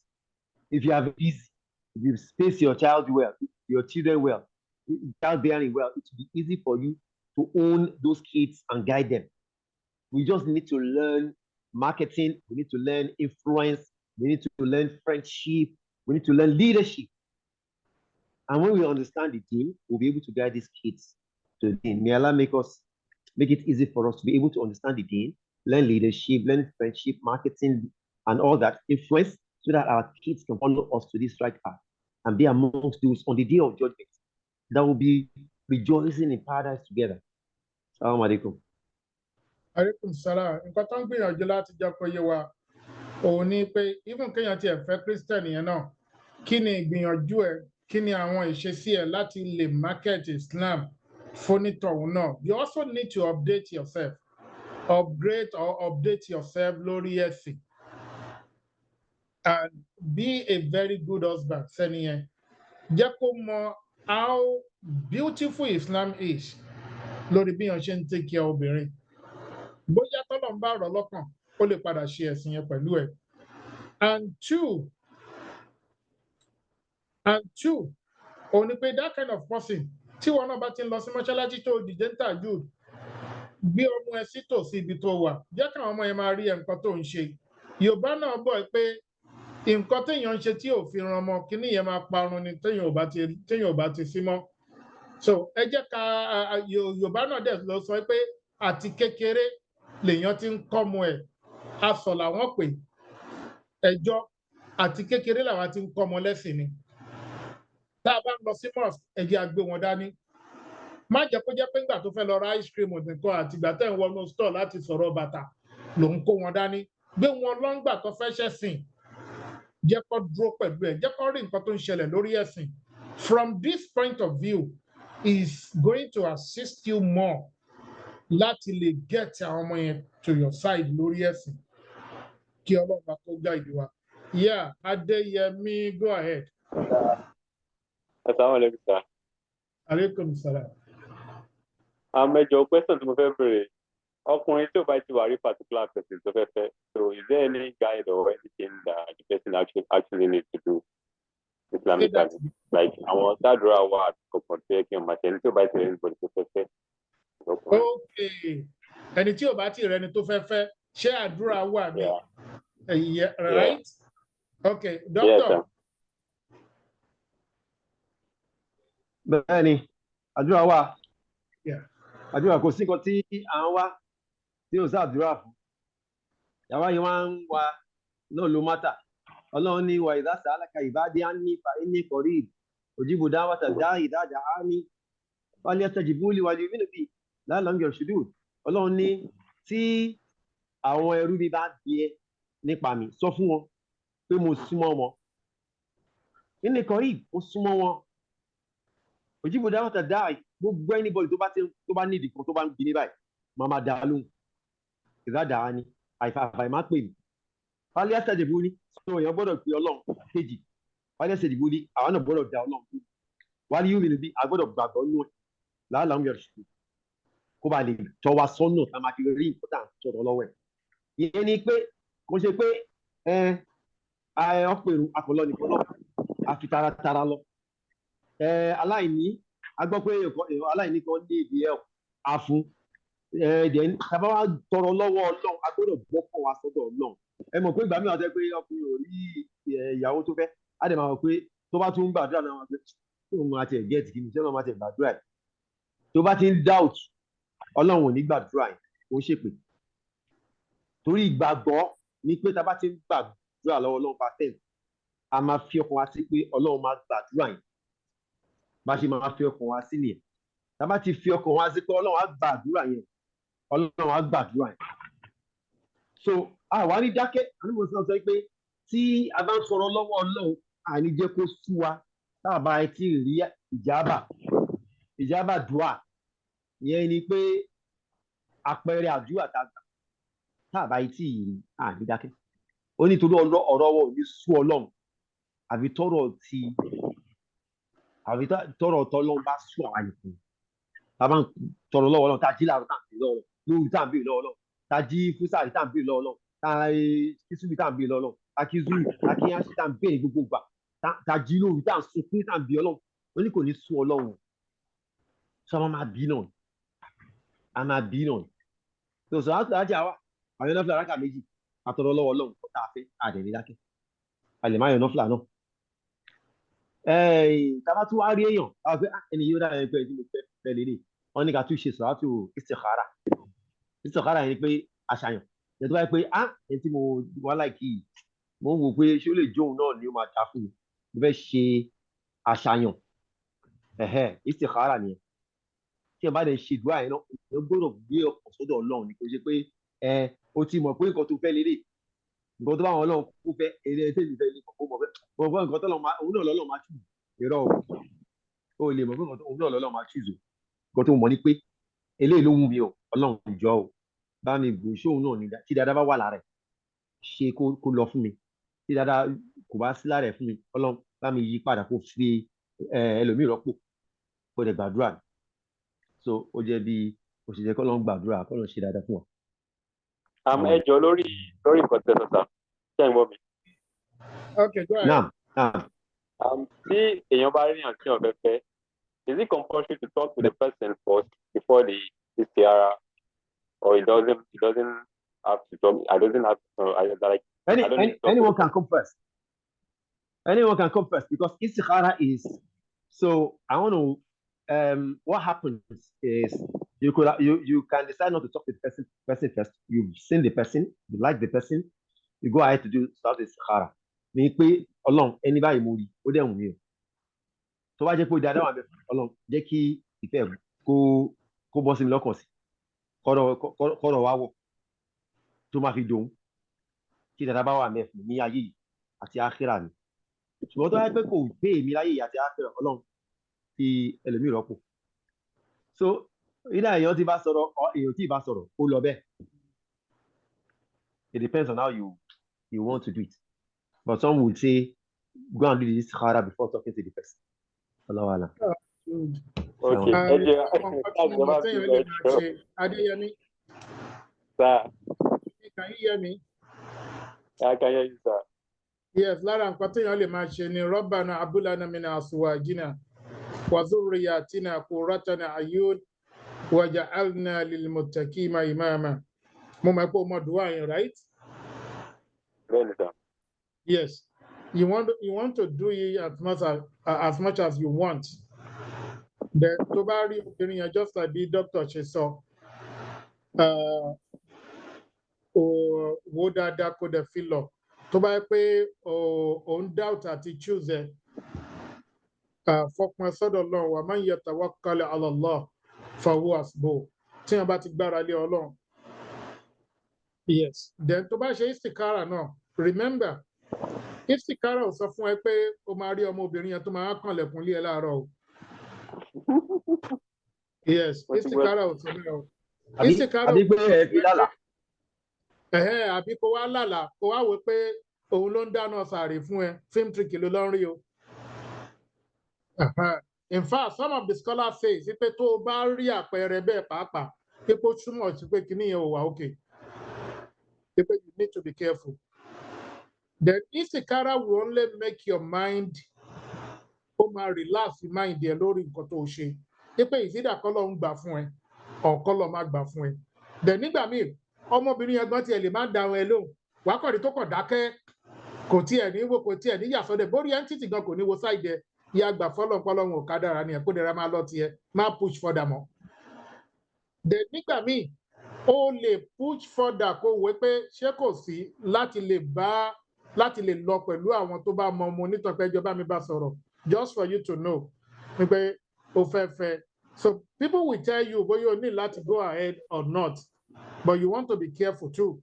Èyí tó wá jẹ́ kíní tí máa sọ fún ẹ ní pé tó bá yẹ pé the question is referred to you lára nǹkan tá a máa ń ṣe lórí program yìí náà ni pé tá a bá rí kan náà brothers or sisters wa tó ní di nǹkan bẹ́ẹ̀ á wo àwọn sisters tá a bá rí pé wọ́n wà available inshallah.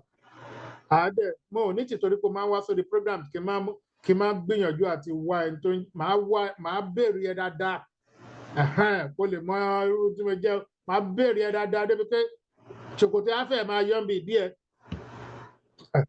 So sister náà a máa wádìí ẹ̀ dáadáa ká tó lè sọ pé ẹ lè bára yín sọ̀rọ̀ tẹ́ bá bára yín sọ̀rọ̀ tán fáìn tọ́lọ̀ bá ní pé bẹ́ẹ̀ náà yìí ni lè láìla tọ́lọ̀ bá dẹ̀ ní bẹ́ẹ̀ kan lè láìla àmì ẹ ti rí mo fẹ́ bá sister sọ̀rọ̀ kó gbà mo fẹ́ it's not a do or die affair o it's not a do tó bá ti rí pé yes sister ẹ ti ní no tó gbìyànjú ẹ títí nígbà míì no sister mi lè máa tijú kó má sọ fún ẹ pé no jẹ́ kó sọ fún ẹ pé yes jẹ́ kí sister sọ fún ẹ pé yes o lásìkò tá a wà yìí o jẹ́ kó sọ fún ẹ pé yes mo fẹ́ clearly ó ṣe pàtàkì lásìkò tá a wà yìí yìí pé kó máa sọ pé mo ti ṣó ẹ torí pé mo dákẹ́ dídákẹ́ mi ṣó pé mo àgbà you need to be careful kí ẹ má lọ rajà òyìnbó kí Ọlọ́run kó guide wa o kó dẹ̀ make it known but tó bá fi pé you need help inshallah we can help you from this end pẹ̀lú ògùn Ọlọ́run you have my number already Ọlọ́run àṣẹ rọrùn brother Abdulwasi you still have a question right? Yes sir. Just a follow just on the follow up to my question. So I heard it very well. Because of the our children, we need to think properly before we choose a spouse, and it's not necessarily a must that your spouse have to convert to Islam, but it's for our own benefit. But I've seen a scenario where when people are getting married, about to get married, some imam always refuse to tie them up to if they can't get married because you can't get Christian and you can't get Muslim. Is this something that imam are supposed to be doing, to refuse to get people married because someone is refusing to convert? I will give you a scenario. Clear that brother Abdulwasi. Lórí pé a lè fẹ́ Christian. Tẹ́mi bá sọ pé a lè fẹ́ Christian from evidence. Nǹkan tí mò ń try láti sọ ni pé a lè propose sí wọn pé a fẹ́ fẹ́ wọn. Bẹ̀tọ́ máa wá ṣe ẹ̀sìn wa. Wọn ò lè ṣẹ̀sìn mí nínú ilé wa. Okay. Oh, okay. Understood now. But I have a scenario tó yẹ pé ọkùnrin yẹn ni Christian. Ọkùnrin yẹn ni Christian. Obìnrin yẹn is a Muslim. So ìgbà tó fẹ́ ṣe wedding gangan, imam refuse láti wedding. Is it something that is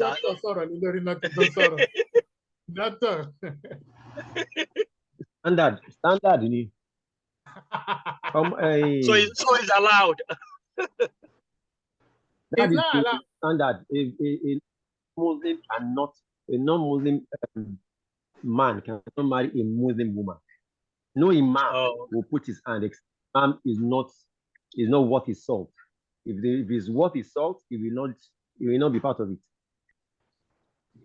He won't. So the man must be. Because the man is the head. So the man have to convert. Yes. The man must be. No, it's standard. nǹkan tó bá lọ wọnú Suratu Bakara, Ọlọ́run ní ẹ lè fẹ́ mushrikun atatu mi until tó bá accept Islam. Ọlọ́run bẹ̀rẹ̀ sí ka àyà yẹn lọ bẹ́ẹ̀ ó ń sọ àwọn qualities kọ̀ọ̀kan tó require láti lè mọ̀ pé yes, you cannot marry them. Over emphatic and is a statement established by the Quran. If you cannot as a female, you cannot. Okay, Allah will guide you. So, Kokisha Joy Mamu, you won't tell you. So, Sister Moinat, go ahead. Ask your question, please. Assalamu alaikum warahmatullahi wabarakatuh. Alaikum salam warahmatullahi. Ìbéèrè mi ọ̀nà méjì ló pín sí. Alákọ̀ọ́kọ́ lórí marriage. Kí ni ọ̀nà àbáyọ? Marriage a mọ̀ pé èèyàn méjì ni. Tó dẹ̀ jẹ́ wípé pẹ̀lú ẹ̀sìn náà, Mùsùlùmí.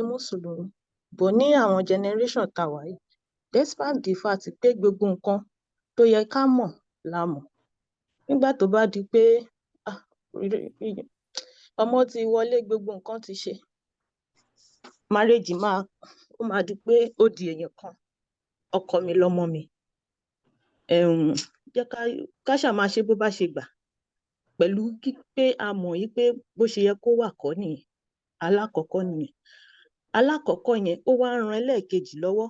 Question kejì òun ni pé mójútó wọn fúnra rẹ̀, ìwọ náà lè ṣe bọ́n ṣe raise àwa nìyẹn. That's ẹlẹ́ẹ̀kejì. Alákọ̀ọ́kọ́ ran ẹlẹ́ẹ̀kejì lọ́wọ́ because ní society tá wà yìí, pẹ̀lú pé ọkọ àti ìyàwó wọ́n jẹ́ ẹlẹ́sìn kan náà, wọ́n dẹ̀ mọ nǹkan tó yẹ kó ṣẹlẹ̀.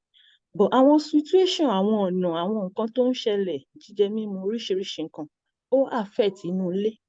Ó di pé èèyàn kan ló ń mójútó ọmọ, ó di pé èèyàn kan ló ṣáà ń ṣe gbogbo ẹ̀. Ó wá ń jẹ́ kí àwọn ọmọ máa rí pé àwọn ọmọ náà ṣe nǹkan tó wù wọ́n. Kí la lè ṣe? Ọ̀nà wo la lè gbé gbà? Nígbà tá a bá sọ pé ọkọ lolórí ilé, tí ọkọ tó wá jẹ́ olórí ilé tó wá da gbogbo ẹ̀ sílẹ̀, ó yẹ máa ṣe fúnra ara yín, jẹ́ kémi máa mọ́nà báyìí, kẹ́yìn máa mọ́nà báyìí. Ó wá ń jẹ́ kí situation yẹn affect society, ó affect child upbringing, ó affect gbogbo nǹkan. Tẹ́lẹ̀tẹ́lẹ̀ àwa náà mọ̀ pé àwọn ìyá wa náà wọ́n lè sọ wípé bàbá yín, àwa náà la ṣe gbogbo ẹ̀, bàbá yín kàn fowó lẹ̀ ni. Ṣùgbọ́n society tá wà yìí, èèyàn kan ò lè dá ṣe o. Society tá wà yìí, kò ṣe nǹkan tó marriage náà ó wá jẹ́ kí ó ṣe fún ọ̀pọ̀lọpọ̀ nínú ilé. Ọ̀nà wo la lè gbà as Mùsùlùmí? Mo fẹ́ gbìyànjú àti understand the first question yẹn dáadáa. Can you reframe it? The first one is, what's the way out that we can help marriage that between two people that know the right way? Okay. All right, doctor, go ahead. Okay, this is a very, very. I can feel my sister's passion and some pain. Wallahi, I understand what you're saying. So this is it, and I want to appeal to us to be very open to this, my perspective. Men, they've always not really been there. That's the truth, and that's what Sister Muinata said. However, the challenges of today is even making it worse, and men are shying more away from responsibilities, and it's wrong. Should stop being competitive. Women should stop being competitive with men. There's no need. Kò sí àǹfààní ńbẹ̀.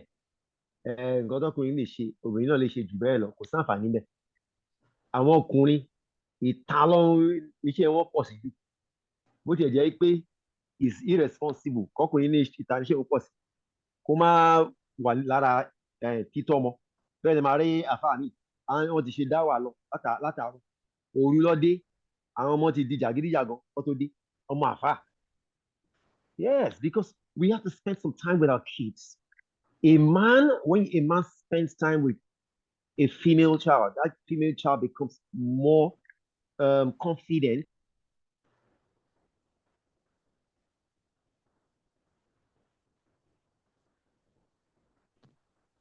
It's more. I'm sorry about that. Sorry about that. Also, the male child too. When the man is more available, it's better for those male kids. So what we need to do, ọkùnrin lólórí ilé,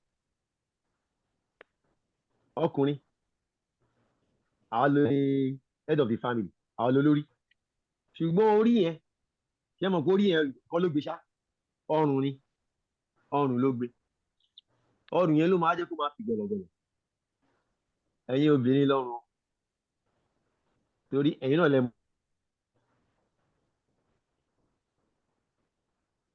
mọ̀ bẹ́ẹ̀ ṣe lè tí ọkùnrin yẹn lọ. Ẹ̀yin lẹ mọ̀ bẹ́ẹ̀ ṣe lè tí orí lọ. Síbí àbísọ̀hún. Ẹ jẹ́ kí n fún yín l'example. Ṣé rí ọkùnrin tẹ́ ẹ bá rí tó bá tọ́jú ìyàwó ẹ̀ dáadáa? Ẹ lọ wò yá ẹ̀. Ìyá ẹ̀ fún láyè. Ó dẹ̀ fún ní instruction. Ó dẹ̀ fún ní ìtọ́jú. Ó jẹ́ kó mọ iye obìnrin. Ọkọ yẹn máa pọ́n obìnrin lé. Ṣùgbọ́n ọkùnrin tí ìyá ò bá tọ́, tí ò rí tọ́ dáadáa láti jẹ́ kójú ẹ̀ là sí pé òun láti pọ́n obìnrin lé. Irú ọkùnrin bẹ́ẹ̀ ò ní pọ́n obìnrin. So ó padà sọ́dọ̀ àwọn obìnrin náà ni.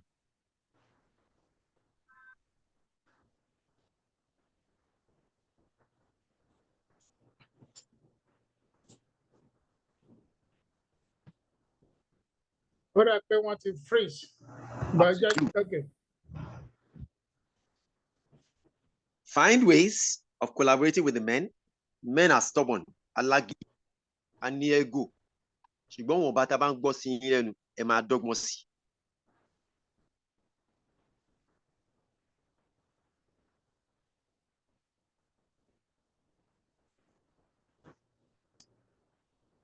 Àwọn boys ẹ̀ mọ́lẹ̀ ni wọ́n pé táwọn bá dàgbà, àwọn á tọ́jú àwọn ìyàwó wọn, ìlú máa bẹ̀rẹ̀ sí ní tòrò.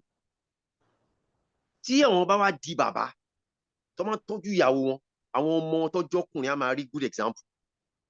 Ìyàwó wọn náà.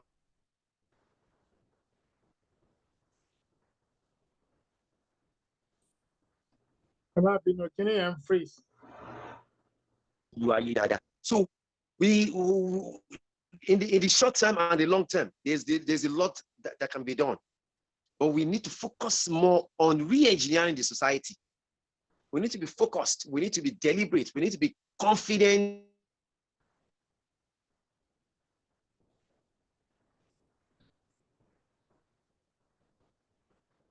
And consistent in the short term. In the long term, I want to take it come at so that they'll be more responsible. Let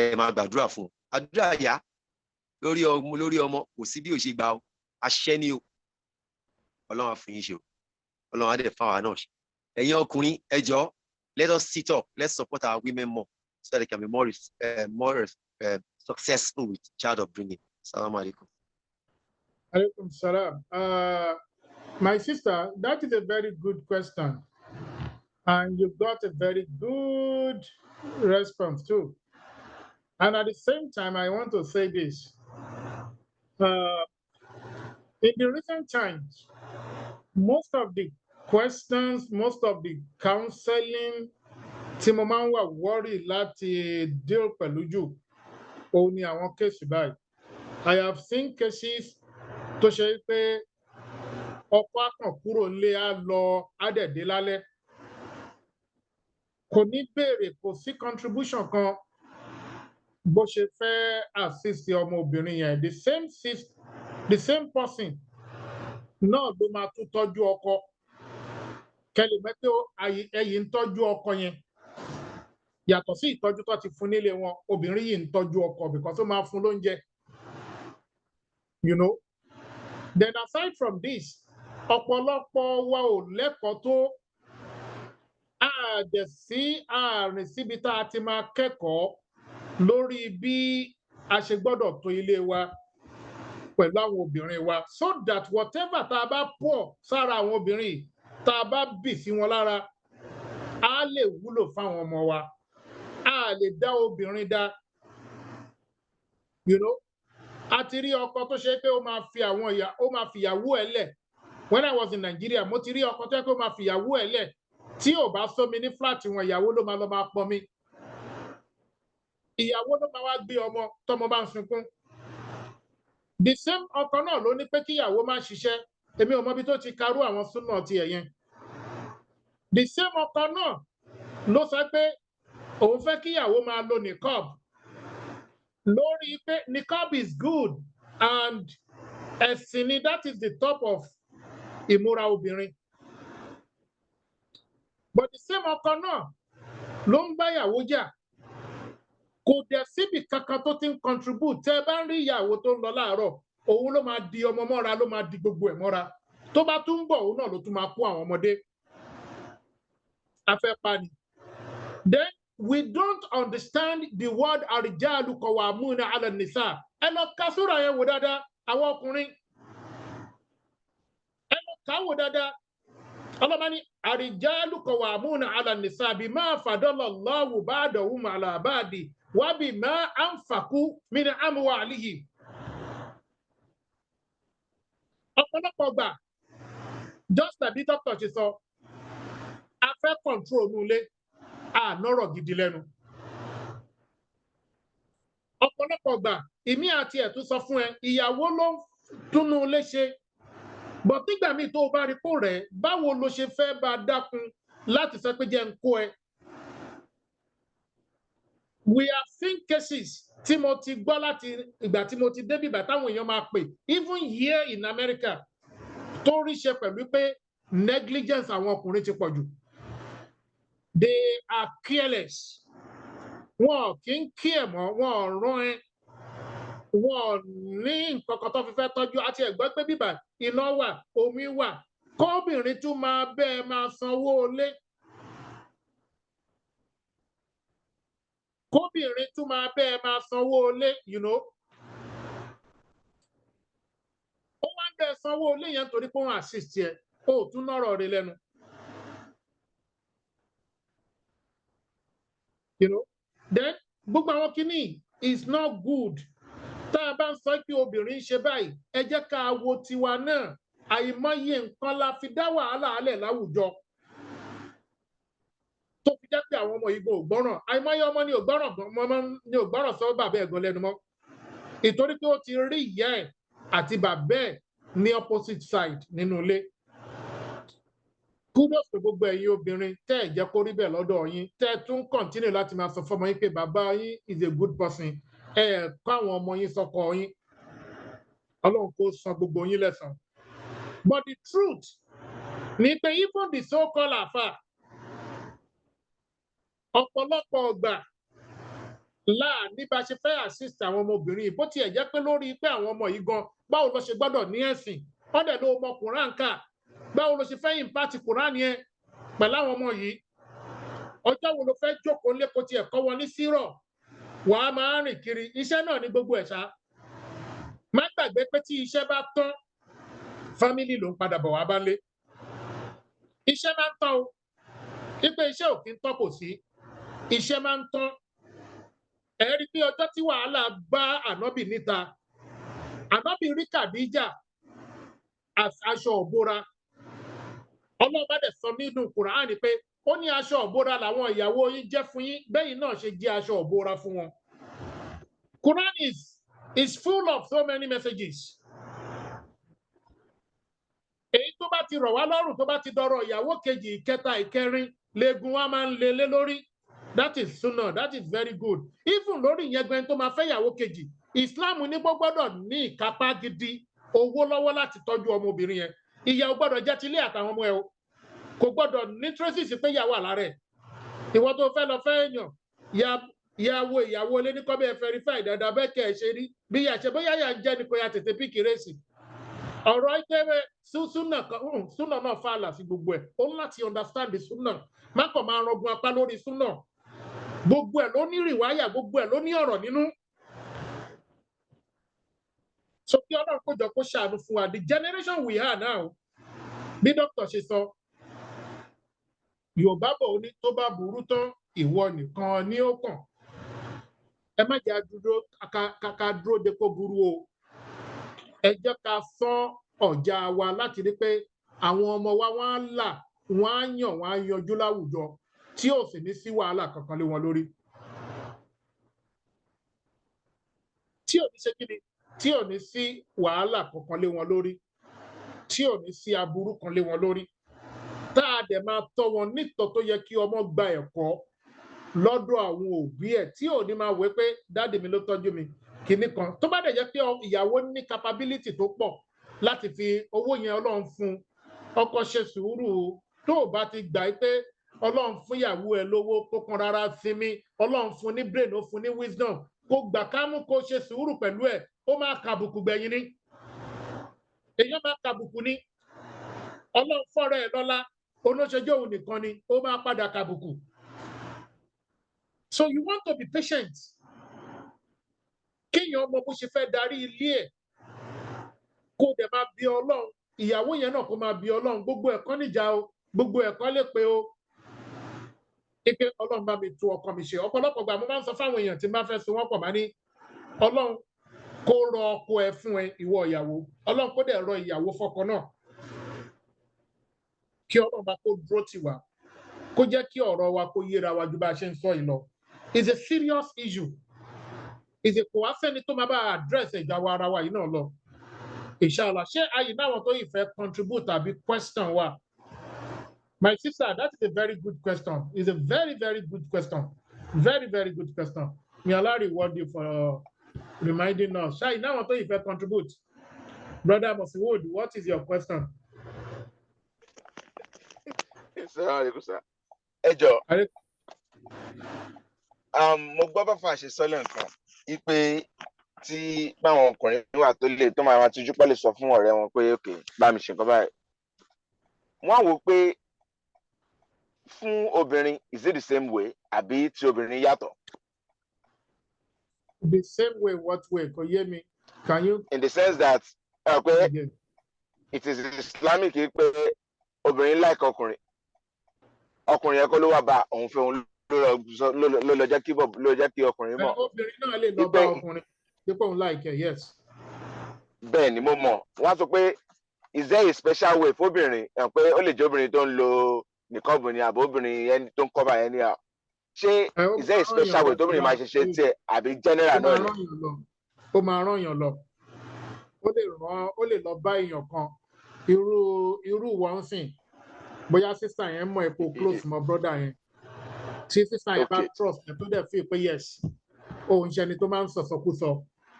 Èèyàn dẹ̀ ń sọ kí èèyàn ń sọ kiri pé kí èèyàn máa fẹ́ fi bú sísá náà pé orí ìgbà tó ti fẹ́ lélẹ̀ tán. Brother yẹn ò lẹ́kọ̀ọ́ ni o, ẹni tí ò bá lẹ́kọ̀ọ́ ló máa ń ṣe bẹ́ẹ̀. So tó bá ti wá lọ bá brother tó lẹ́kọ̀ọ́, ẹni tó lẹ́kọ̀ọ́ ló máa ń lọ ń jíṣẹ́ yẹn. Òun náà á lọ bá brother yẹn. Kò wá ní lọ bá brother yẹn ní bá pé yes, sísá yẹn dẹ̀ láìkẹ́ ìyẹn kọ́ ló máa kọ́kọ́ fi bẹ̀rẹ̀ o. Ó máa suggest sister yẹn fún brother yẹn pé ó jẹ́wọ́ sister yẹn ó dẹ̀ wà okay, kò tí jẹ́ ká try ẹ̀wò náà Ọlọ́run ṣe rọrùn yá get information nípa ẹ̀, àwọn ẹ̀kọ́ ẹ̀sìn nìyẹn. Kò ń ṣe pé kókò débẹ̀ kan ní wo sister kìíní mà lóhun láìkẹ́ gan, ó gba tiẹ̀ gan, ó ṣe tiẹ̀ gan ni o. Kò ń ṣe bó ṣe máa ń gbé kalẹ̀ nìyẹn. Èèyàn á gbé kalẹ̀ ní gbé kalẹ̀ ẹlẹ́kọ̀ọ́ kí Ọlọ́run bá kó gáìdì wa. Ṣé ó ti yé Brother Masood?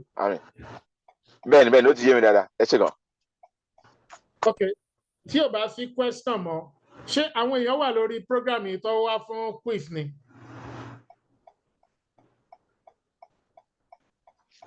Brother Masood, ẹ tún ní question? Ok, à ń gbọ́ o. Bẹ́ẹ̀ni, ó fẹ́ dàbí advisory question ni. Àbí mo kàn fẹ́ fi mọ bóyá ó wà.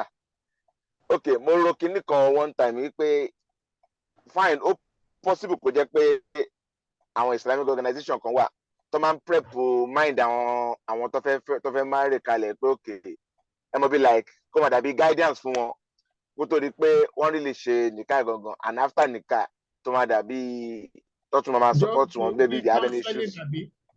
Bẹ́ẹ̀ni. Yeah, mo máa ń ṣe counseling fáwọn èèyàn, my brother. Then àwọn Islamic organization kankan wà tó ń ṣe. Then tí èèyàn bá ṣe counseling fún ọkọ àti ìyàwó, kó tó di pé wọ́n bá tó bá ríra wọn tó bá dẹ̀ yẹ pé wọ́n wá bá àfa yẹn tí ó wá bá tó bá gbé society ó rí ẹni yẹn ó fẹ́ kẹ́ni yẹn bóun chẹ́ẹ̀kì wú tẹ́ni yẹn bá ti chẹ́ẹ̀kì tán so ó máa bá brọ́dà yẹn náà sọ̀rọ̀ á fún brọ́dà yẹn ní information nípa sister yẹn láwọn information tó bá hàn síta kò ń ṣe kò lè mọ anything privacy sister yẹn àwọn nǹkan tó bá jẹ́ pé ó yẹ kó mọ̀ tí ìmọ̀ọ́mù yẹ kó mọ̀ á fi wẹ́lọ̀ tó bá ti gẹ̀ẹ́tì ẹ̀ á pe brọ́dà á sọ fún un tó bá yẹ pé àwọn méjèèjì ti ríra wọn tẹ́lẹ̀ bí irú èyí tí Abraham Bonokauf tó rí ó dẹ̀ wá bá anab saslam náà pípọ̀ òun rí lágbájá àbí ó ti fẹ́ ìyàwó yẹn ànábì wá rí wọn ànábì ní pé ṣe wàlímọ̀ fún wa pa ẹran fún wa so tó bá yẹ pé yẹn náà is allowed but counseling is good tó bá wá bá wa à á ṣàlàyé fún wọn nǹkan tó entails nǹkan tó yẹ kó sá fún nǹkan tó yẹ kó jìnnà fún but we are not to force them ike kó má dẹ́ṣẹ̀ títí wa ní pé nǹkan tó lọ ń sọ lélẹ̀ ẹ má rìn síbi ẹ̀ṣẹ̀ à á guide wọn lórí gbogbo ẹ̀ but tó bá gbọ́ is good for them because a lè máa ṣọ́ wọn ọlọ́run tún guide wa pé ẹ lè ṣọ́ wọn o a lè ṣọ́ wọn a kàn guide wọn lórí pé bó ṣe yẹ kó rí gangan lélẹ̀ à á dẹ̀ ni pé kọ́ máa visit gbogbo àwọn nǹkan tó bá ti jẹ́ òfin à á jẹ́ kọ́ mọ̀ then à á jẹ́ káwọn family wọn tètè wà wí ẹ̀ pé nǹkan lọ láàrin àwọn ọmọ yín o so from there things are máa lọ díẹ̀ after nìka wọn a lè gbìyànjú even before the nìka láti máa ṣàlàyé àwọn nǹkan kan fún wọn bóyá sexually ni o láti máa jẹ́ kó yé wọn pé bó ṣe bí nǹkan ṣe rí rè bí èèyàn ṣe ń ṣe nǹkan rè bí èèyàn ṣe ń ṣe nǹkan rè this is part of Islam náà láti fi lè guide because àwọn kan ò mọ̀ mo ti rọ́pò àtìyàwó tó sọrí tí ìyàwó wa béèrè pé ní assalamu alaikum sir ọkọ mi ò rí mi kò rí aṣọ mi já látijọ́ yìí Yorùbá ni mo sọ ẹni tó bá gbọ́ yé o. Ó ti yé wa sà. Kò yẹ ìwọ ló wá mọ̀ yòókù ọkọ mi ò rí mi aṣọ mi já wọn á ti mọ̀ pé nǹkan in fact Masood màá sọ fún sista Kenny kó bá mi take care dáadáa.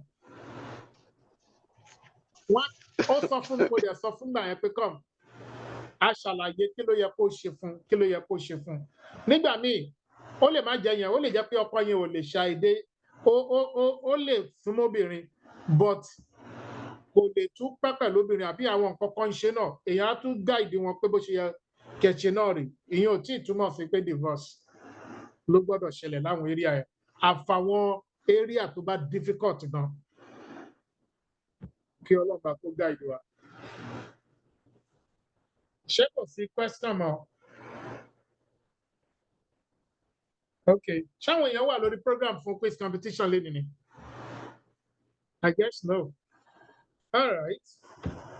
I love this year. This year is good now. This year is good. Bóyá next year a máa ṣe quiz competition báyìí. Àwọn èèyàn sá. Because tẹ́ bá ti béèrè question, èmi máa béèrè question lọ́wọ́ yẹn dẹ́ jẹ̀bù. Màá dẹ̀ fún yín ní nǹkan, you know. As simple as that. Sister Rafia, bóyá nurse Rafia dẹ̀ ni màá dẹ̀ pè é ní. Ó yá, go ahead. Assalamu alaikum barakatuh, sir. Alaikum salam wa rahmatullahi wa barakatuh. Good evening, sir. Please, good evening. Question to mo fẹ́ béèrè. I want to ask if doing court marriage is halal or haram, because téèyàn bá ní, like if téèyàn bá present níbi tó ti ń ṣe this court marriage èèyàn máa gbọ́ àwọn nǹkan tó máa ń kà síta yẹn. Some of these things are not in line with the Islamic jurisdictions. Court marriage is not Islamic. All right. It's not Islamic. Okay. So that will lead me to another question, sir. Àwọn tó bá ṣe bóyá circumstances kan ló jẹ́ kó lọ ṣe bọ̀ kó gbìyànjú àti lọ ṣe nìkan kó tó lè dẹ́lẹ́tọ̀ fúnra wọn. Wọ́n ti dẹ́lẹ́tọ̀ pẹ̀lú court marriage. All right, sir. So if the condition demand that they need the certificate for something, they can always go for it, right? Yes, bóyá nídìí ìyẹn ṣe pàtàkì. àti mọ̀ pé yes condition yẹn ti wà darurat nìyẹn condition kan ló wà ráńtì ẹ̀ kò ń ṣe pé wọ́n rí lè fẹ́ ṣe yeah. All right. Thank you, sir. Okay, ta ló ń béèrè nọ́mbà? Nọ́mbà wo ni ẹ? Okay, what surah is that, sir, right? Okay, màá check it, I'll get back to you now. Okay, Brother Masood, kí ló tún ṣẹlẹ̀? Okay, ẹ má bínú, mo ní one more question. Okay, fine, it has been well established wípé ẹni tó bá ti bí ọkùnrin mùsùlùmí ó fẹ́ ẹni tí ò ń ṣe muslim, àwọn ọmọ yẹn ò lè jogún ẹ̀. Okay, ọkùnrin yẹn tí wàá mọ̀ pé sá. Hello. Okay. Ṣé ẹ ń gbọ́ mi? So mo ní pé ó ti wà well established wípé ọkùnrin mùsùlùmí tó bá fẹ́ obìnrin tí ò ń ṣe muslim, àwọn ọmọ yẹn wọn lẹ́tọ̀ọ́ sí property ẹ̀, ogún ẹ̀ tó bá ti kú. So ọkùnrin yẹn ti wá mọ̀ pé okay, this is the direct law from Islam. Kó o pé to avoid any form of issue tó lè farú yẹn, kó wá dàbí kò ń ṣe ogún per se, but ó ra nǹkan tó máa dàbí pé okay, I give you this, I give you this, I give you this, I give you this. Fáwọn ọmọ yẹn kó tó di pé ó kún tiẹ̀. Àníṣe ó lè fún wọn ní ẹ̀bùn, ó lè fún wọn ní nǹkan kó tó kú. Okay. Ó lè fún wọn ní nǹkan kó tó kú, ìyẹn ò kí ń ṣara kí lórúkọ ẹ̀. Okay. But wíìlì ẹ̀ gangan ó máa kọ síbẹ̀ pé ẹ̀pin lórí ẹ̀sìn ni. Okay. So that means any lè save ara ẹ̀ nìyẹn to avoid ambiguity. Ẹlòmíì wà ó ti há sínú ẹ̀ ready, so kó sort out gbogbo yẹn kó dẹ̀ mọ̀ pé tó bá ti kó ogun wéèlì àyẹ̀tọ̀ nìyẹn. Ó ti yé mi. Sister ṣe ìní question ni. I see. No, sir. No, sir. Bóyá kẹ́ suggestion, brother yẹn tán báyìí tí marry ẹjọ́ bá ń wá Muslim sister fún wọn. Wọ́n ti marry. Ṣé mi lọ sọ sà? Mo wà lọ. Yeah, because question is about marrying a Christian and all that. So in terms of any to buy a marry, but since they marry, I love that. No, not exactly. It's just. Tó bá ti ń discuss ọ̀rọ̀ marriage náà mo ṣe ń rí. Egun máa ń le ni tó bá ti dọ́dọ̀ ọkùnrin. Tẹ́ bá ti rí ọkùnrin bí tó ti ń sọ̀rọ̀ obìnrin báyìí, etí wọn máa ń nà, egun á le. Egun á le gidi. Kì í kárí ẹ̀ nínú gbogbo courses pátápátá. Ọlọ́mọba náà sọ pé ubusha wati minen nisa. Ọlọ́mọba ni wọ́n fẹ́ràn obìnrin. So I'm not surprised. Egun wọn máa ń le ni. So bí ọ̀dà ń pé bọ̀dà Moshood fẹ́ kí Ànábì Muhammad sallallahu alayhi wa sallam ní ṣùgbọ́n ká máa wo bí tó lè gbàdé lọ. Kọ́ máa dòrí program tèmi rò. Mashallah. Okay, you need my phone number, right? Okay, wọ́n ti bá mi send it.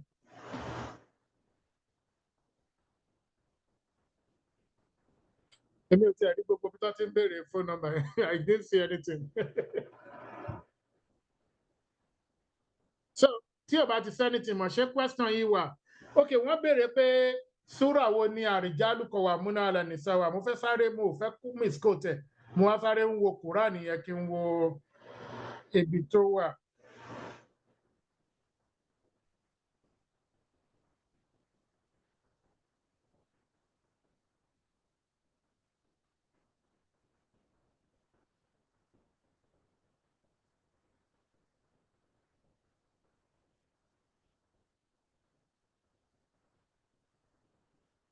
So that is the number for whoever that want to get back to me. Then ẹ má gbàgbé lórí mo rò pé a ti parí program yẹn bẹ́ẹ̀.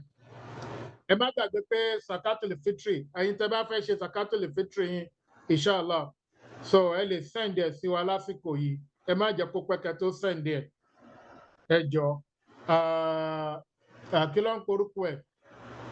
Between $20 fún orí kọ̀ọ̀kan nínú ilé.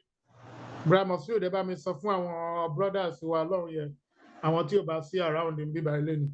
kọ́ tètè ṣe ká dẹ̀ tìlẹ̀ fún àwọn tí ó máa gbà kí Ọlọ́run kó gbà á ti mọ àwọn tó ta gbọ́dọ̀ ṣe sàkátò lè fẹ́tò lé lórí àwa fúnra wa àwọn ìyàwó wa àwọn ọmọ wa kódà ọmọ ẹni tó ń gbé pẹ̀lú wa a gbọ́dọ̀ gbogbo nǹkan tó wà nínú ilé yẹn tó ń jẹ́ nǹkan tó ń mí mo fẹ́ pé bèbí tó ní machine lára o kí Ọlọ́run bá kó gbà lọ́wọ́ gbogbo wa ok ṣé kò sí question mọ́.